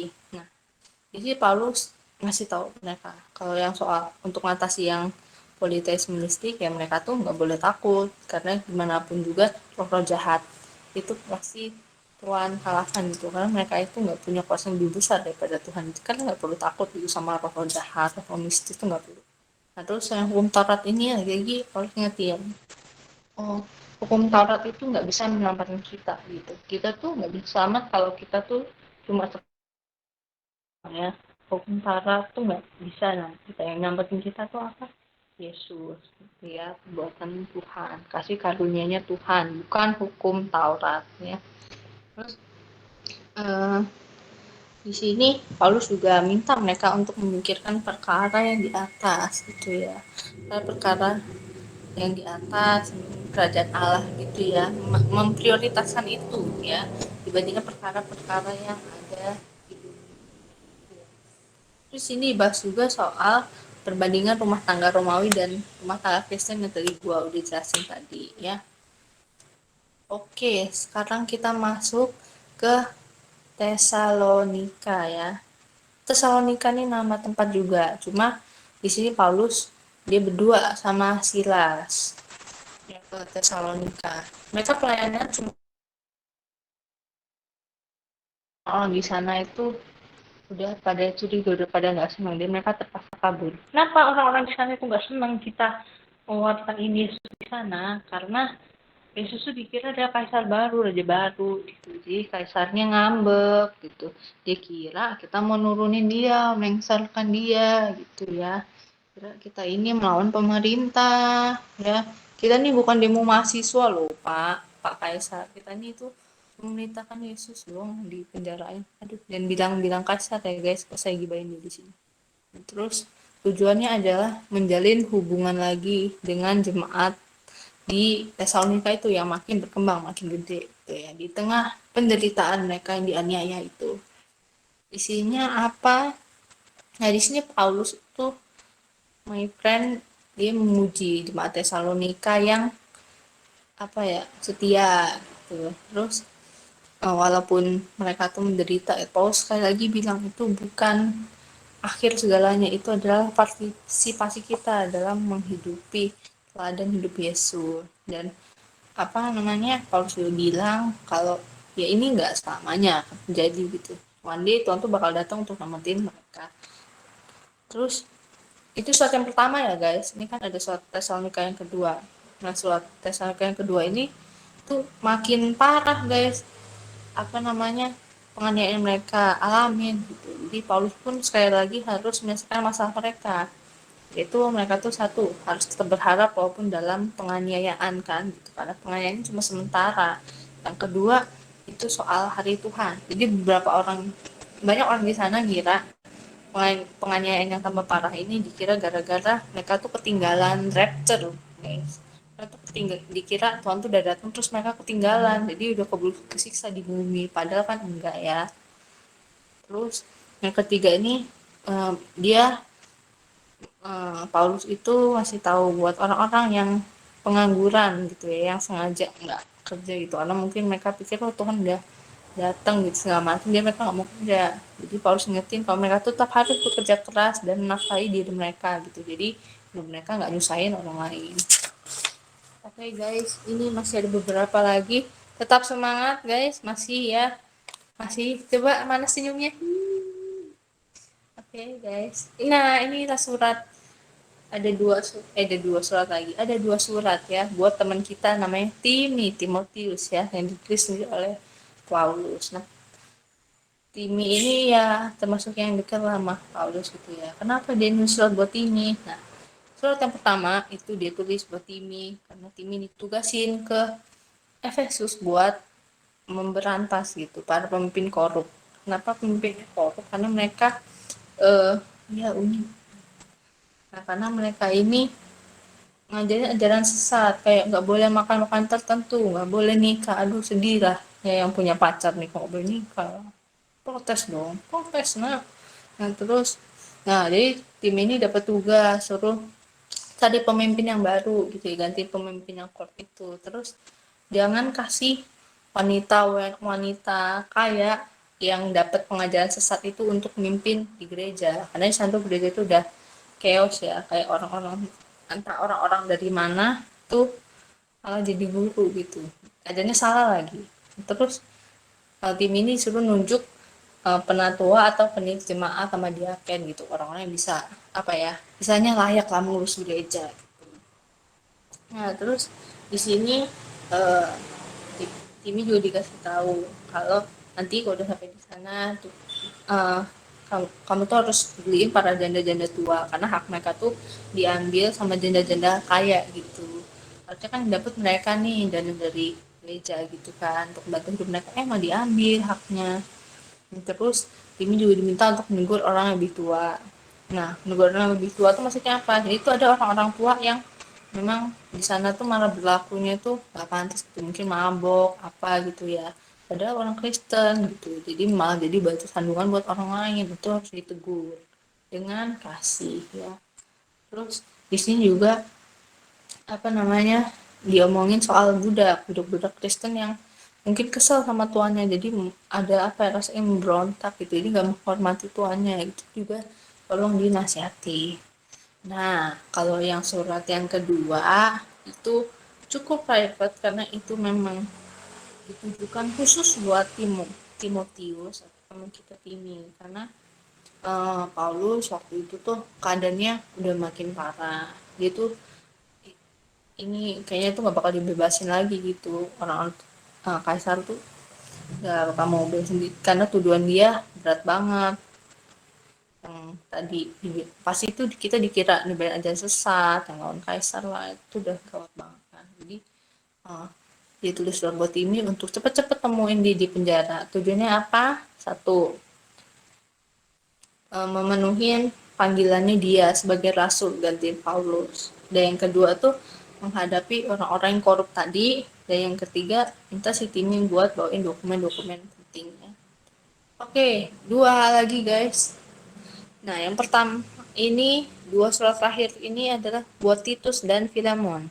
Nah, kalau Titus ini dia disuruh pelayanan datang ke Kreta, di mana situ banyak pemimpin jahatnya juga. Karena dia disuruh sama kayak Timi, kurang lebih tugasnya untuk solving problem di sana.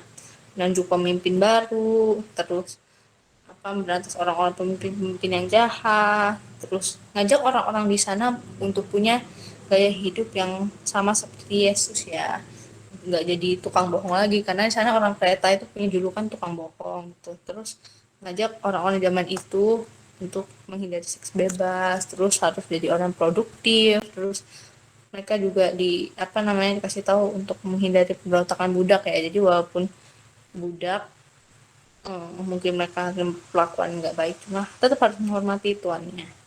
Nah, di sini juga Paulus kan bilang harus jadi manusia baru gitu, ajarin mereka untuk jadi manusia yang baru gitu, menjadi warga yang ideal gitu ya, orang yang cinta damai, murah hati, taat otoritas dan lain-lain. Dan yang terakhir guys, ini surat terakhir itu surat dari Filemon. Surat dari Filemon, salah surat dari Paulus buat Filemon ya guys. Nah, Filemon ini adalah Sultan Kolose, salah satu Sultan Kolose guys. Ya, tipe ciwi-ciwi banget ya, Sultan. Udah Sultan, Kristen, siapa yang tidak mau? Nah, kenapa nulis surat buat Filemon? Karena Filemon ini ada selek sama budaknya namanya Onesimus. Jadi Onesimus ini waktu itu bikin salah dia. Nah, bikin salah bukan minta maaf, ngaku dia pak kabur. Untung lah kabur pas dia ketemu sama kawan gua sih, Paulus itu. Kawan aku ya guys, Paulus. Nah, akhirnya setelah ketemu Paulus, sobat lah dia akan jadi baik, bantuin Paulus segala macam kan. Tuh dia jadi ikut pelayanan segala macam, dan karena itu Paulus itu berinisiatif untuk mendamaikan Filemon dan Onesimus. Jadi Filemon diminta buat menerima Onesimus lagi gitu, bukan sebagai budak tapi sebagai saudara gitu ya. Jadi lu maafin lah gitu, ampuni gitu ya, karena Onesimus ini sudah berubah. Oke guys, itu aja ya kitab-kitab dari Paulus itu yang dia tulis, itu banyak banget memang. Aku pun ceritanya sampai ini letih, berkeringat guys. Ini di penjara lagi panas gitu ya. Oke guys, aku serahkan ke teman aku ya yang akan bahas kitab selanjutnya ya. Yise.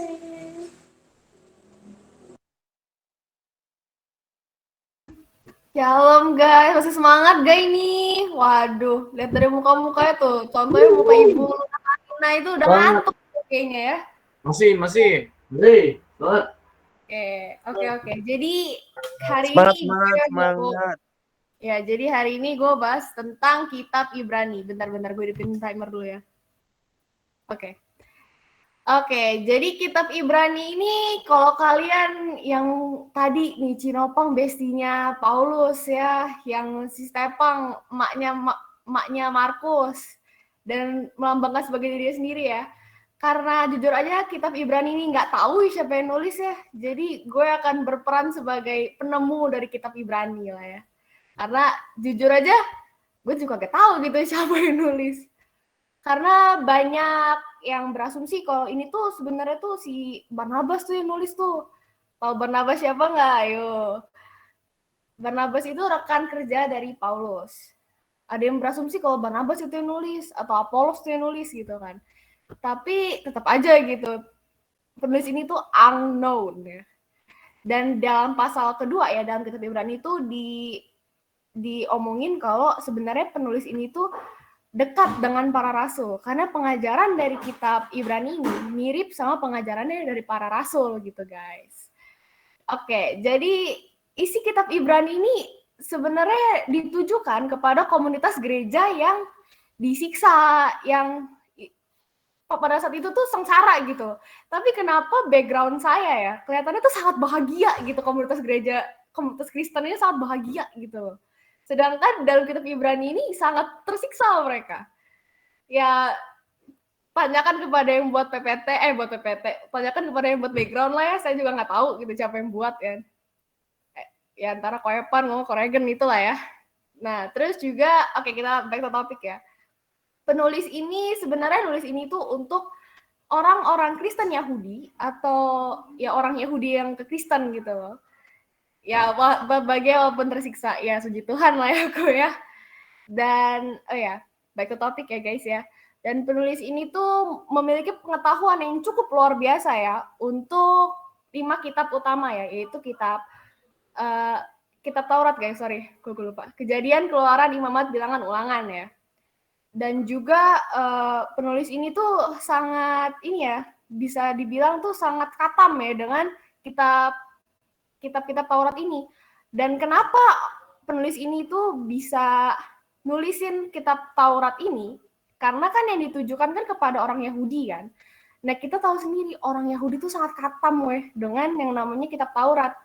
Kalau kalian ketemu orang Yahudi ya, tanyainlah tentang 5 kitab ini. Gila guys, kalah kita semua. Karena memang itu udah makanan sehari-hari mereka gitu. Karena mereka menaati hukum Taurat kan, di mana 5 kitab itu adalah 5 kitab Taurat kan. Dan juga diisi dari 5 kitab Taurat ini tuh tentang gimana keluarga Abraham menjadi bangsa Israel, tentang gimana Musa memimpin mereka dari perbudakan di Mesir, tentang mereka dituntun ke Gunung Sinai untuk mendapat kitab Taurat, tentang mereka membuat perjanjian dengan Tuhan, di mana mereka membangun tabernakel, di mana para imam itu mempersembahkan korban, juga tentang bagaimana mereka mengembara melalui padang gurun dalam perjalanan mereka ke tanah perjanjian. Sorry, gue terlalu nge-rap gak sih? Ya udahlah ya. Oke, lanjut deh guys ya. Dan seperti yang gue bilang di pertama kan, yang di awal, komunitas gereja ini sangat-sangat tersiksa ya. Karena mereka dianiaya, mereka dipenjara itu ya, kayak si Ibu Novi Pangestu itu ya, yang tadi dia di penjara ya, kurang lebih seperti itulah ya. Dan juga beberapa komunitas gereja ini tuh banyak yang murtad guys, atau mereka menanggalkan iman mereka dan meninggalkan Yesus gitu pada saat itu. Nah juga inilah yang penulis kitab Ibrani itu ingin kayak omongin gitu di sini tuh. Sebenarnya tuh tujuan kitab ini tuh yang pertama ya, untuk mengangkat Yesus lebih tinggi dari siapapun atau apapun. Karena yang kayak kita tahu juga, di bagian pertama kitab ini tuh paling cuma pengantar-pengantar doang. Lalu ada di mana bagian Yesus itu dibandingkan dengan para malaikat, Yesus itu dibandingkan dengan Musa, yang kita tahu Musa itu ya sangat powerful ya di kitab Taurat itu ya. Dan juga Yesus dibandingkan dengan tanah perjanjian, dan juga sorry. Jadi Musa dan tanah perjanjian itu satu ya guys ya. Dan juga yang ketiga, di mana Yesus itu dibandingkan dengan Imam Melkisedek. Melkisedek itu imam pada zaman Abraham, sebelum adanya imam malah. Ya, jadi ada Imam Melkisedek ya. Dan yang terakhir itu tentang pengorbanan dalam perjanjian, pengorbanan dalam perjanjian. Jadi pengorbanan dalam perjanjian itu tuh yang kita bisa tahu ya, itu adalah domba yang dikorbankan. Oke, itu tujuan pertama ya. Tadi itu mengangkat Yesus lebih tinggi dari siapapun. That's why penulis ini tuh bisa membandingkan lah yang dari kitab Taurat itu menjadi perbandingan akan Yesus gitu. Yang kedua itu untuk challenging nih para pembacanya itu agar mereka tuh tetap setia gitu sama Yesus. Jangan kalau disiksa doang, bukan disiksa doang sih, siksa berat sih. Karena mereka disiksa, mereka meninggalkan iman gitu. Jadi sebenarnya itu penulis ini tuh pengen ngomong gitu. Kalau lu ikut Yesus, penyiksaan yang lu alami sekarang ini itu sangat worth it nanti di akhirnya. Ya itulah isi kitab Ibrani. Ya selesai. Yuk selanjutnya siapa rekan saya selanjutnya?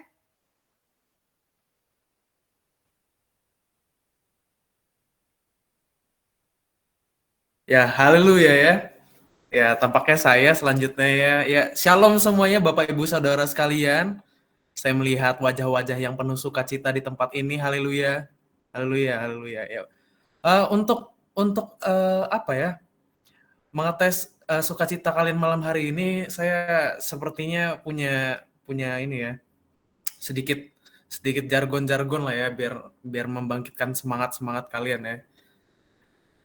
Jadi nanti saya tanya satu orang atau dua orang nanti saya tanyanya, misalnya saya tanya gini nih, misalnya Regen Adika masih sukacita, nanti Regen Adika bakal jawab, aku masih sukacita dong, gitu ya. Ya Regen Adika memahami apa yang saya katakan ya Regen Adika ya.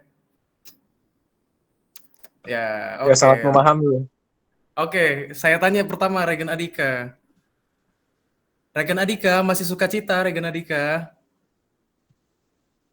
Aku masih sukacita dong. Kenapa gue? Ya, puji Tuhan ya Bapak Ibu Saudara ya. Saya mau tanya lagi nih sama satu orang lagi ya, yang terlihat sukacita malam hari ini. Siapa ya? Cefabi. Apakah bersama dengan kami Cefabi? Iya, sedang makan ya, puji Tuhan ya. Cek Fabi, masih sukacita Cek Fabi? Belum belum belum di unmute ya. Iya. Oh iya, begini ya. Nah ini kalau dulu udah berpesan segini. Gimana? Jangan setengah umur gua. Oh, Cek Fabi tadi dengerin nggak Cek ininya apa? Iya, Jadi aku masih bersuka cita gitu. iya, Cek Fabi masih bersukacita Cek Fabi. Aku masih bersuka cita. Wow, oke, terima kasih Cek Fabi. Oke, ya tampaknya masih bersukacita ya teman Bapak Ibu Saudara pada malam hari ini ya.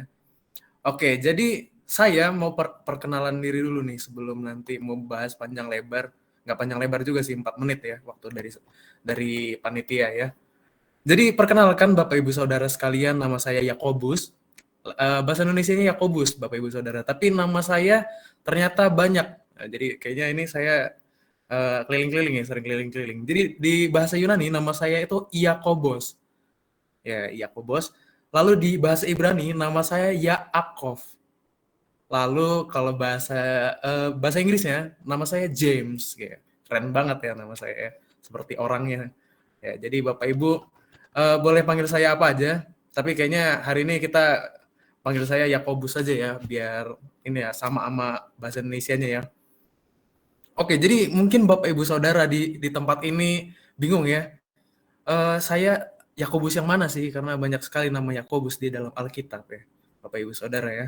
Haleluya. Jadi saya adalah Yakobus saudara tiri Yesus. Jadi yang lain nih, Yakobus yang lainnya itu ada Yakobus anak Zebedeus dan Yakobus anak Alfeus. Oke, jadi kalau misalnya Bapak Ibu Saudara ingin tahu lebih dekat atau ya lain-lainnya tentang cerita saya, itu bisa di Kisah Para Rasul 12 dan 15 dan Galatia 1 sampai 2. Oke. Jadi sedikit latar belakang dari saya Bapak Ibu Saudara. Saya ini adalah pemimpin Jemaat Induk Mesianik Yerusalem, atau kita lebih sederhananya Jemaat Kristen Yahudi gitu. Jadi pengikut Kristus ya di zaman itu ya di Yerusalem. Jadi Bapak Ibu Saudara, saya mau sedikit kesaksian ya. Jadi zaman itu ketika saya memimpin bukan bangsa Israel ya. Memang saya bangsa. Ya enggak ya. Ketika saya memimpin jemaat mesianik di Yerusalem, itu terjadi bencana kelaparan yang sangat besar di situ ya. Sekitar 20 tahunan. Jadi jemaat di situ mengalami kelaparan yang akhirnya menjadi kemiskinan gitu. Jadi sangat menderita lah di zaman itu ya Bapak Ibu Saudara ya. Jadi di situ juga kami mengalami penganiayaan dari orang-orang Yahudi. Jadi bisa dibayangkan ya Bapak Ibu Saudara ya bagaimana keadaan kami gitu. Ini gereja, bukan gereja kami ya, ini gerejanya gitu. Ini menggambarkan saya sebagai salah satu ini ya, pilar dari jemaat di Yerusalem ya. Ya pakai batik ini kayak pendeta-pendeta gitu ya. Haleluya.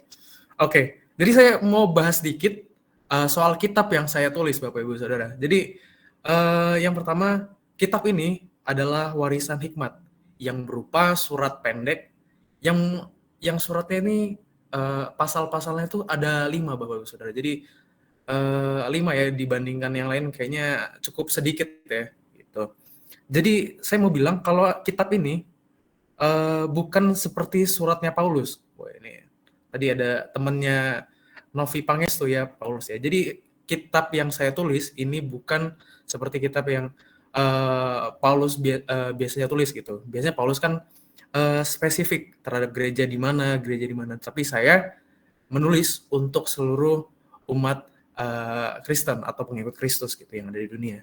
Lalu kitab yang saya tulis ini bukan mengajar, tetapi menantang setiap kita sebagai pengikut Kristus untuk hidup, bagaimana kita hidup gitu. Bagaimana kita hidup sebagai pengikut Kristus gitu ya. Jadi ini untuk mengecek hati saudara sekalian, apakah kalian sudah menjadi pengikut Kristus yang baik. Haleluya. Ya, saya sudah seperti pendeta hari ini ya. Ya, kitab yang saya tulis ini dipengaruhi oleh pengajaran Yesus, terutama khotbah di bukit. Ya, khotbah di bukit sepertinya agak ini ya, agak familiar ya dengan khotbah di bukit ya. Jadi saya juga ada di waktu itu. Jadi saya dengerin juga. Dan kitab Amsal gitu. Jadi nanti mungkin Bapak Ibu Saudara bakal menemukan apa ya?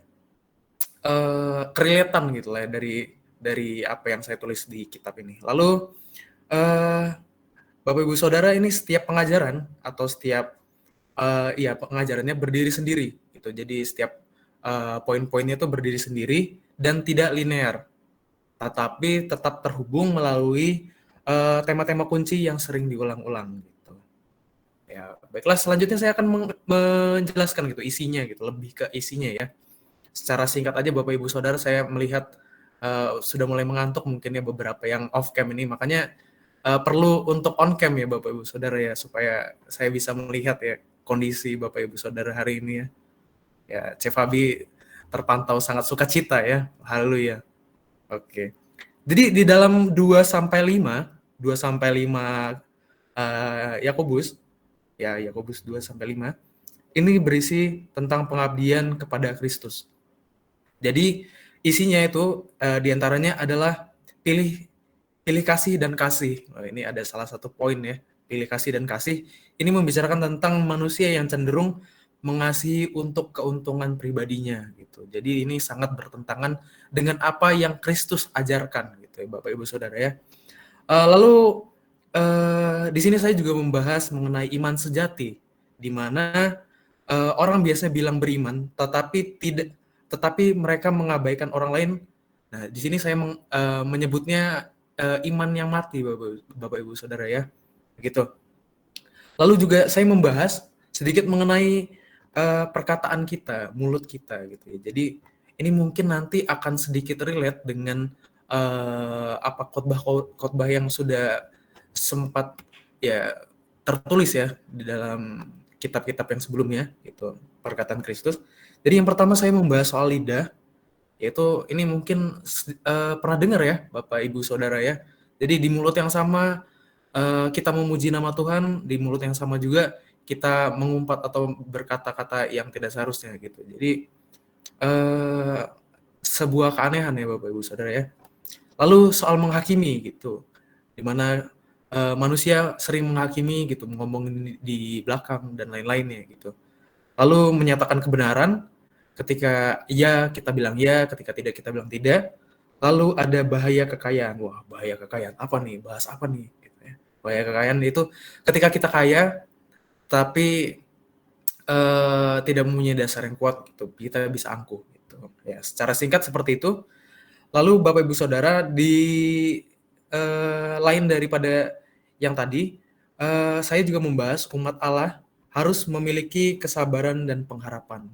Ya di tengah-tengah jemaat yang seperti tadi itu ya, umat Allah harus memiliki kesabaran dan pengharapan tentang Yesus yang akan datang dan memulihkan kita nantinya, memulihkan dunia gitu ya Bapak Ibu Saudara ya.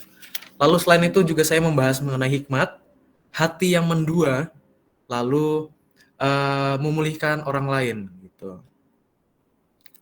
Selanjutnya Bapak Ibu Saudara, saya mau membahas sedikit saja, ya ini enggak sedikit, ya sedikit banget ya, mengenai pembukaan, yaitu pasal 1 yang isinya merangkum ide pokok atau kata-kata kunci di dalam kitab ini. Jadi mungkin untuk lebih lengkapnya Bapak Ibu Saudara boleh membaca langsung ke kitab Yakobus ini, karena sedikit ya Bapak Ibu Saudara ya. Jadi mungkin sehari aja, enggak sehari lah ya, setengah jam aja selesai lah Bapak Ibu Saudara ya. Yang penting fokus gitu. Apakah suara saya terpotong atau putus-putus? Halo, halo. Halo, halo. Apakah suara saya terpotong? Halo, halo, halo. Kedengaran Van, aman. Oh iya, Aman, iya, Van. iya. Puji nama Tuhan ya. Ya, biar tidak kemalaman ya. Ya sekian dari pemaparan materi saya mengenai kitab yang saya tulis sendiri. Semoga dengan rahmat Tuhan, Bapak Ibu Saudara bisa tetap bersukacita di dalam Tuhan ya, di dalam semua yang terjadi dalam hidup. Ya, puji Tuhan, haleluya. Ya, saya akan menyerahkan kepada rekan saya yang selanjutnya. Ini cukup ngegas ya, dia ninggalin saya di Yerusalem ya. Dia menginjil, tetapi saya disuruh tetap di Yerusalem ya. Silakan rekan saya.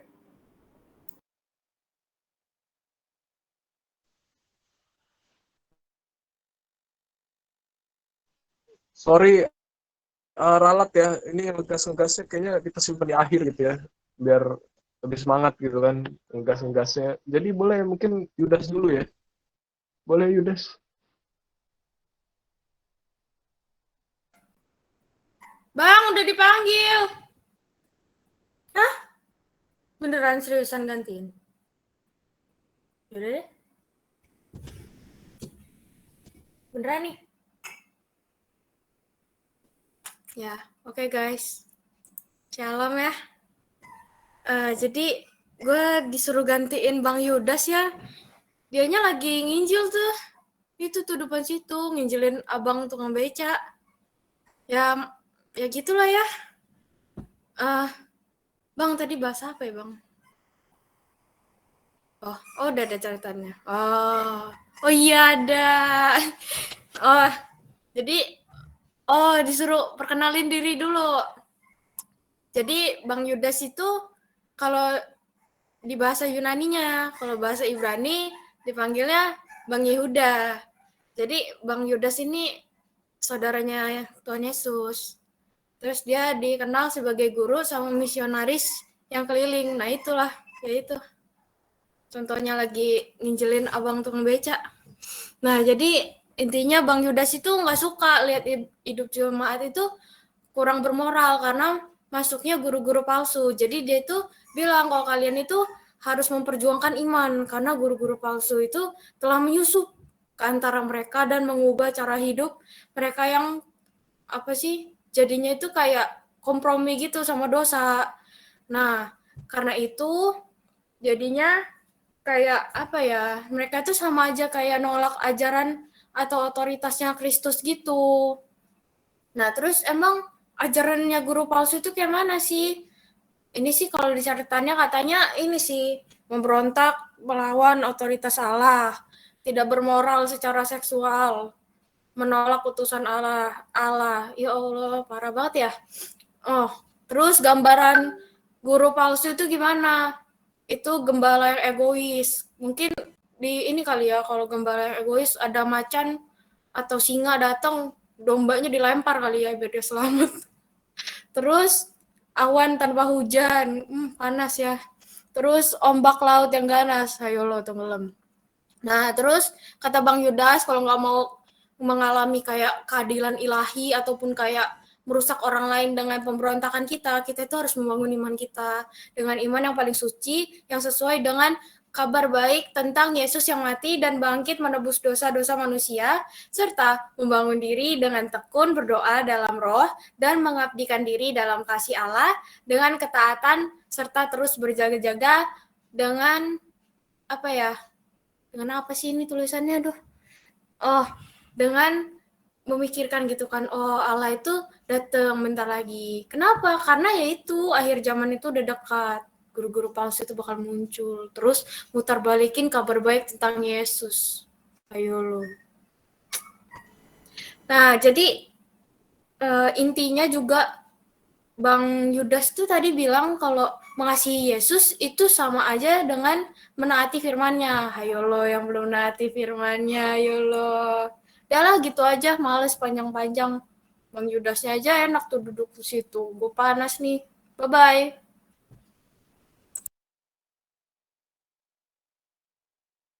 Bye-bye. Oke, shalom semua. Ya, jadi aku pakai dua device ini ya teman-teman. Jadi tadi ada yang bilang bahwa teman-teman semua harus on cam. Jadi aku mohon dulu, tolong dulu ini biar off cam dulu semua teman-teman, biar muncul muka aku ini. Gitu, biar bisa kalian lihat muka aku ini ya. Gitu. Dan pertama, thank you buat tadi rekannya si Yudas tadi ya. Gak senang kali aku sama kau, kau sambut aku di sini ya. Bukannya kau sambut dulu aku, tapi nggak apa-apa lah. Ya bisa off cam dulu semua, biar bisa kelihatan muka aku. Terus bisa dipinkan dulu muka aku ya. Gitu, supaya bisa kalian pinkan dulu muka aku ini.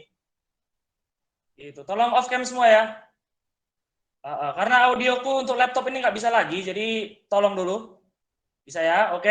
Tolong dipinkan, udah aman semua ya.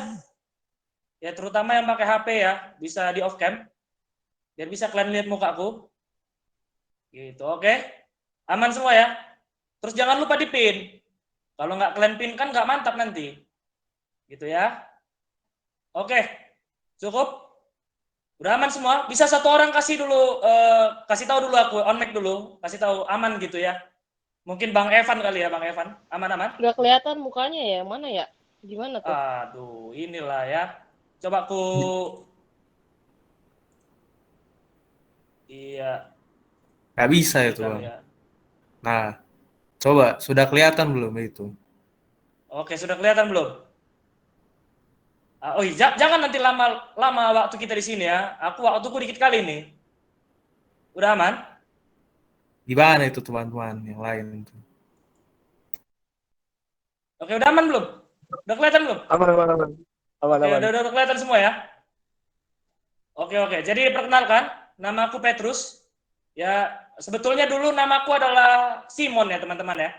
Cuma karena diganti pula sama Tuhan Yesus ini, jadi Petrus namaku. Ya, kalau Petrus itu dalam bahasa Inggris jadinya Peter gitu ya, Peter. Ya, agak-agak susah sedikit mengucapkannya ya, Peter gitu ya. Jadi buat teman-teman semua, kalau kupikir-pikir bagus juga namanya ini ya, Peter ya, Petrus. Lebih bagus pula dari Simon kalau kupikir-pikir ya. Ternyata pintar kali juga ini Tuhan Yesus ini ngasih nama. Oke, jadi aku mau kasih tahu dulu ke semua teman-teman semua bahwa dulu aku ini sebenarnya nelayan. Penjala ikannya dulu aku ini sebenarnya. Ya ini bisa dilihat ya, ini kapalku nih teman-teman yang udah ngepin ya, ini kapalku. Ya agak-agak bajak laut sedikit lah kalau teman-teman lihat ya, biar mantap dikit.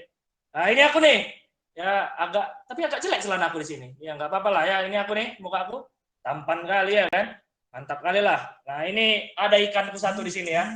Ya agak nangis sedikit ikan ini. Jadi memang kayak gini lah dulu aku. Ini pemandanganku mancing ya, teman-teman ya. Menjala ikan dulu. Wibu, iya thank you. Aduh nggak kelihatan ya si Kevin Fabiola ini, nggak apa-apa lah. Gitu ya. Mau nggak mau lah. Nanti kita kan baru aja saling lihat-lihatan tadi. Oke. Jadi lanjut. Waktu itu cerita aku dikit lah buat teman-teman di sini ya. Waktu itu malam-malam kan. Kalau kita nelayan ini kan mancing malam-malam kan ya. Jadi malam-malam itu mancing aku. Berburu ikan lah aku kan. Nah, semalaman aku datang di sana. Nggak dapat aku. Pusing kali palaku ini, stres sekali. Semalaman loh. Kalau nggak dapat lapar kan aku kan. Kalau nggak dapat nggak bisa makan pula. Ya kan, istri di rumah bisa marah-marah pula kan. Nah, jadi kalau kayak gitu, marah pula lah istriku nanti di rumah kan. Makanya lah, pusing kali ya palaku. Nah, terus datanglah Tuhan Yesus ini kan pagi-pagi. Terus dia suruh aku menjala lagi. Ya, aku awalnya agak ragu sedikit kan, karena aku lihat bukan layan ya orang ini kan. Sok tahu kali, cuma ikut-ikut aja aku lah. Akhirnya mancing aku kan. Ujala lah ikan di tengah laut sana. Dapat banyak kali. Jadi saking banyaknya dapat, koyak lah jala itu, koyak. Asli koyak. Itu ini nggak ada pula gambarnya waktu itu, nggak sempat kami dokumentasikan. Jadi koyak waktu jalannya, akhirnya percayalah aku sama Tuhan Yesus ini kan. Lalu dia bilang, kamu akan menjadi penjala manusia, ikutlah aku samanya. Langsung percaya aku. Nah, Yesus ini teman-teman, itu bikin mujizat luar biasa kali. Jadi ketika dia buat mujizat, percayalah aku dia akan jadi raja kan. Percaya kali aku nanti dia jadi Mesias. Gitu. Cuma pada satu ketika, Tuhan Yesus ini ngomonglah dia akan mati gitu. Gak percaya kali aku. Gak percaya kali aku dia bakal mati. Jadi terus dia bilang pula kan, kami akan meninggalkan dia, kayak gitu katanya. Aku menentang aku. Gak mungkin lah. Gak mungkin pula kami meninggalkan dia kan. Terus dia bilang, kalau aku bakal nyangkal dia, gak mungkin kali aku nyangkal dia kan. Berani kali aku ini. Gitu, aku murid kesayangannya kan. Aku terus sama dia. Jadi gak mungkin lah aku meninggalkan dia. Ya sampai suatu ketika datanglah prajurit Roma itu datang, nangkap Yesus. Takut juga aku kan. Kayak seram kali. Kalian kalau jadi aku pun takut ya kalian. Gitu. Jangan kalian sok berani kan. Akhirnya aku ikuti dia, kusangkal lah dia kan, kusangkal. Ya 3 kali berkokoklah ayam itu, sadarlah aku. Ya dihina-hina lah. Orang kalau baca Alkitab itu dihina-hinanya aku. Cuma kalian kalau jadi posisiku takutnya kalian. Seram kali itu. Aku pun takut jadi salib kan. Terus akhirnya aku percayalah. Karena berkokok ayam itu, nyesal lah aku. Jadi ketika Yesus mati, Yesus bangkit, aku langsung berlari itu ke tempat Yesus. Itu langsung aku berlari ke tempatnya. Dan ketika dia naik ke surga, percaya kali aku dia akan datang lagi gitu. Dan ketika Pentakosta, Roh Kudus turun, Ya aku langsung khotbah aku, kepenuhan roh aku, khotbah aku langsung. Langsung banyak jiwa yang bertobat di gereja perdana waktu itu kalau teman-teman tahu. Dan aku adalah salah satu orang yang paling berpengaruh kalau di antara para rasul. Jadi memang mantap kali lah aku waktu itu, udah bertobat aku. Jadi buat teman-teman semua yang awalnya penakut, ya bertobatlah kalian. Kalau Roh Kudus udah masuk ke dalam diri kalian, pasti berani kalian untuk nginjil itu. Ya. Dan teman-teman, tahun 60, ya aku waktu itu ada di Roma. Jadi waktu itu menderita lah orang Kristen ini.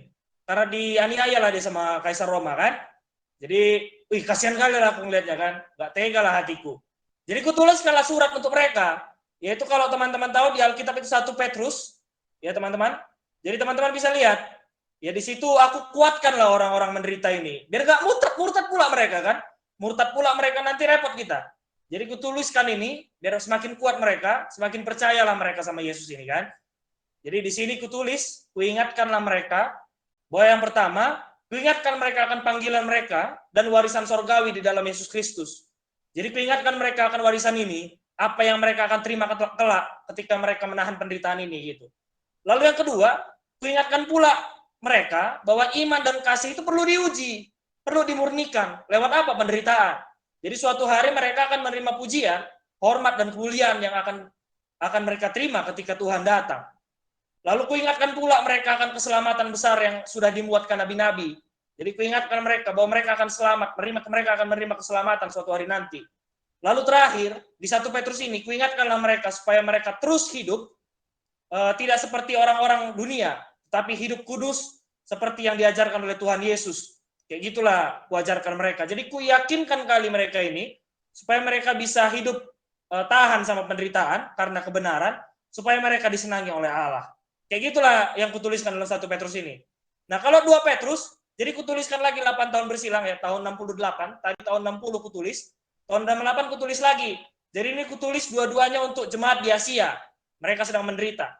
Nah surat 2 Petrus ini kutulis untuk jemaat ketika banyak nabi-nabi palsu. Jadi banyak nabi palsu di sana, disesatkannya orang-orang ini. Jadi waktu itu muncul ajaran untuk mereka itu kalau mereka udah selamat, bebaslah mereka untuk melakukan apa saja gitu. Jadi ketika itu percaya pula mereka, banyak pula yang mereka percaya mereka kan. Takut pula aku kan, jangan-jangan disesatkan orang ini pikirku. Jadi kutuliskanlah surat supaya nggak murtad mereka, supaya nggak sesat pula mereka sama ajaran palsu ini kan. Jadi kutuliskanlah surat supaya mereka itu ingat-ingat kembali akan ajaran yang benar. Tadi banyak ya ajaran benar yang mereka terima kayak Matius, Injil itu. Ya mereka lebih percaya ke situ. Jangan sampai mereka percaya nabi-nabi palsu ini. Kayak gitu. Dan supaya mereka itu bisa terus taat, terus mengerti akan firman Tuhan yang sebenarnya. Itu yang kuingatkan untuk mereka. Ya jadi teman-teman yang di sini, kuingatkan sekali lagi untuk kalian ya. Ada 2 hal yang kuingatkan untuk kalian. Yang pertama, kalau kalian menderita karena Tuhan, jangan kalian jual pula iman kalian karena demi kepuasan pribadi kayak gitu. Lalu yang kedua, kalau ada pengajar-pengajar palsu datang ke rumah kalian, datang ke kalian, jangan pula kalian percaya gitu. Ya, baca Alkitab itu. Ya, pelajari yang benar. Supaya kalian tahu yang mana yang benar kayak gitu ya. Oke, itu aja dariku ya, dari 1 Petrus, 2 Petrus. Itu aja yang kutuliskan. Jadi buat teman-teman yang mau bertanya boleh tanyalah kalian ya. Biar dapat kalian pengetahuan yang benar itu. Jangan nanti kalian nggak tanya, bingung, sesat pula kalian kan. Ya, dibuka sesi tanya jawab buat teman-teman yang mau bertanya. Dipersilakan ya. Silakan. Ada yang mau bertanya? Ya jangan geleng-geleng aja aku tengok kalian.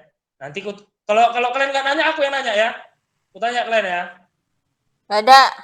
Udah pergi sana. Jangan keras sekali kau ngomong, kaget aku ya. Oke, nggak ada yang nanya. Serius ini. Jarang-jarang nih bisa nanya. Ya kalau teman-teman nanti mungkin bingung mau nanya apa sekarang, bisa langsung DM Instagramku ya, Petrus gitu. Oh, bukan ya. Ya, DM aja Instagram Upper Room gitu ya, biar aman kita. Jangan nanti sesat kalian. Oke, nggak ada yang nanya ini ya? Serius? Ya memang Petrus Saragih namanya ya, bukannya sesat ya, jangan ya. Ya memang kalau kita baca ada satu sumber mengatakan orang Batak itu keturunan Yahudi katanya ya. Aku pun nggak percayanya, cuma ya udahlah aku karena ada yang bilang kayak gitu kan, ya buyakan saja lah. Gitu katanya. Aku kayaknya kurasa ada darah-darah Yahudi aku ini. Oke, nggak ada yang bertanya?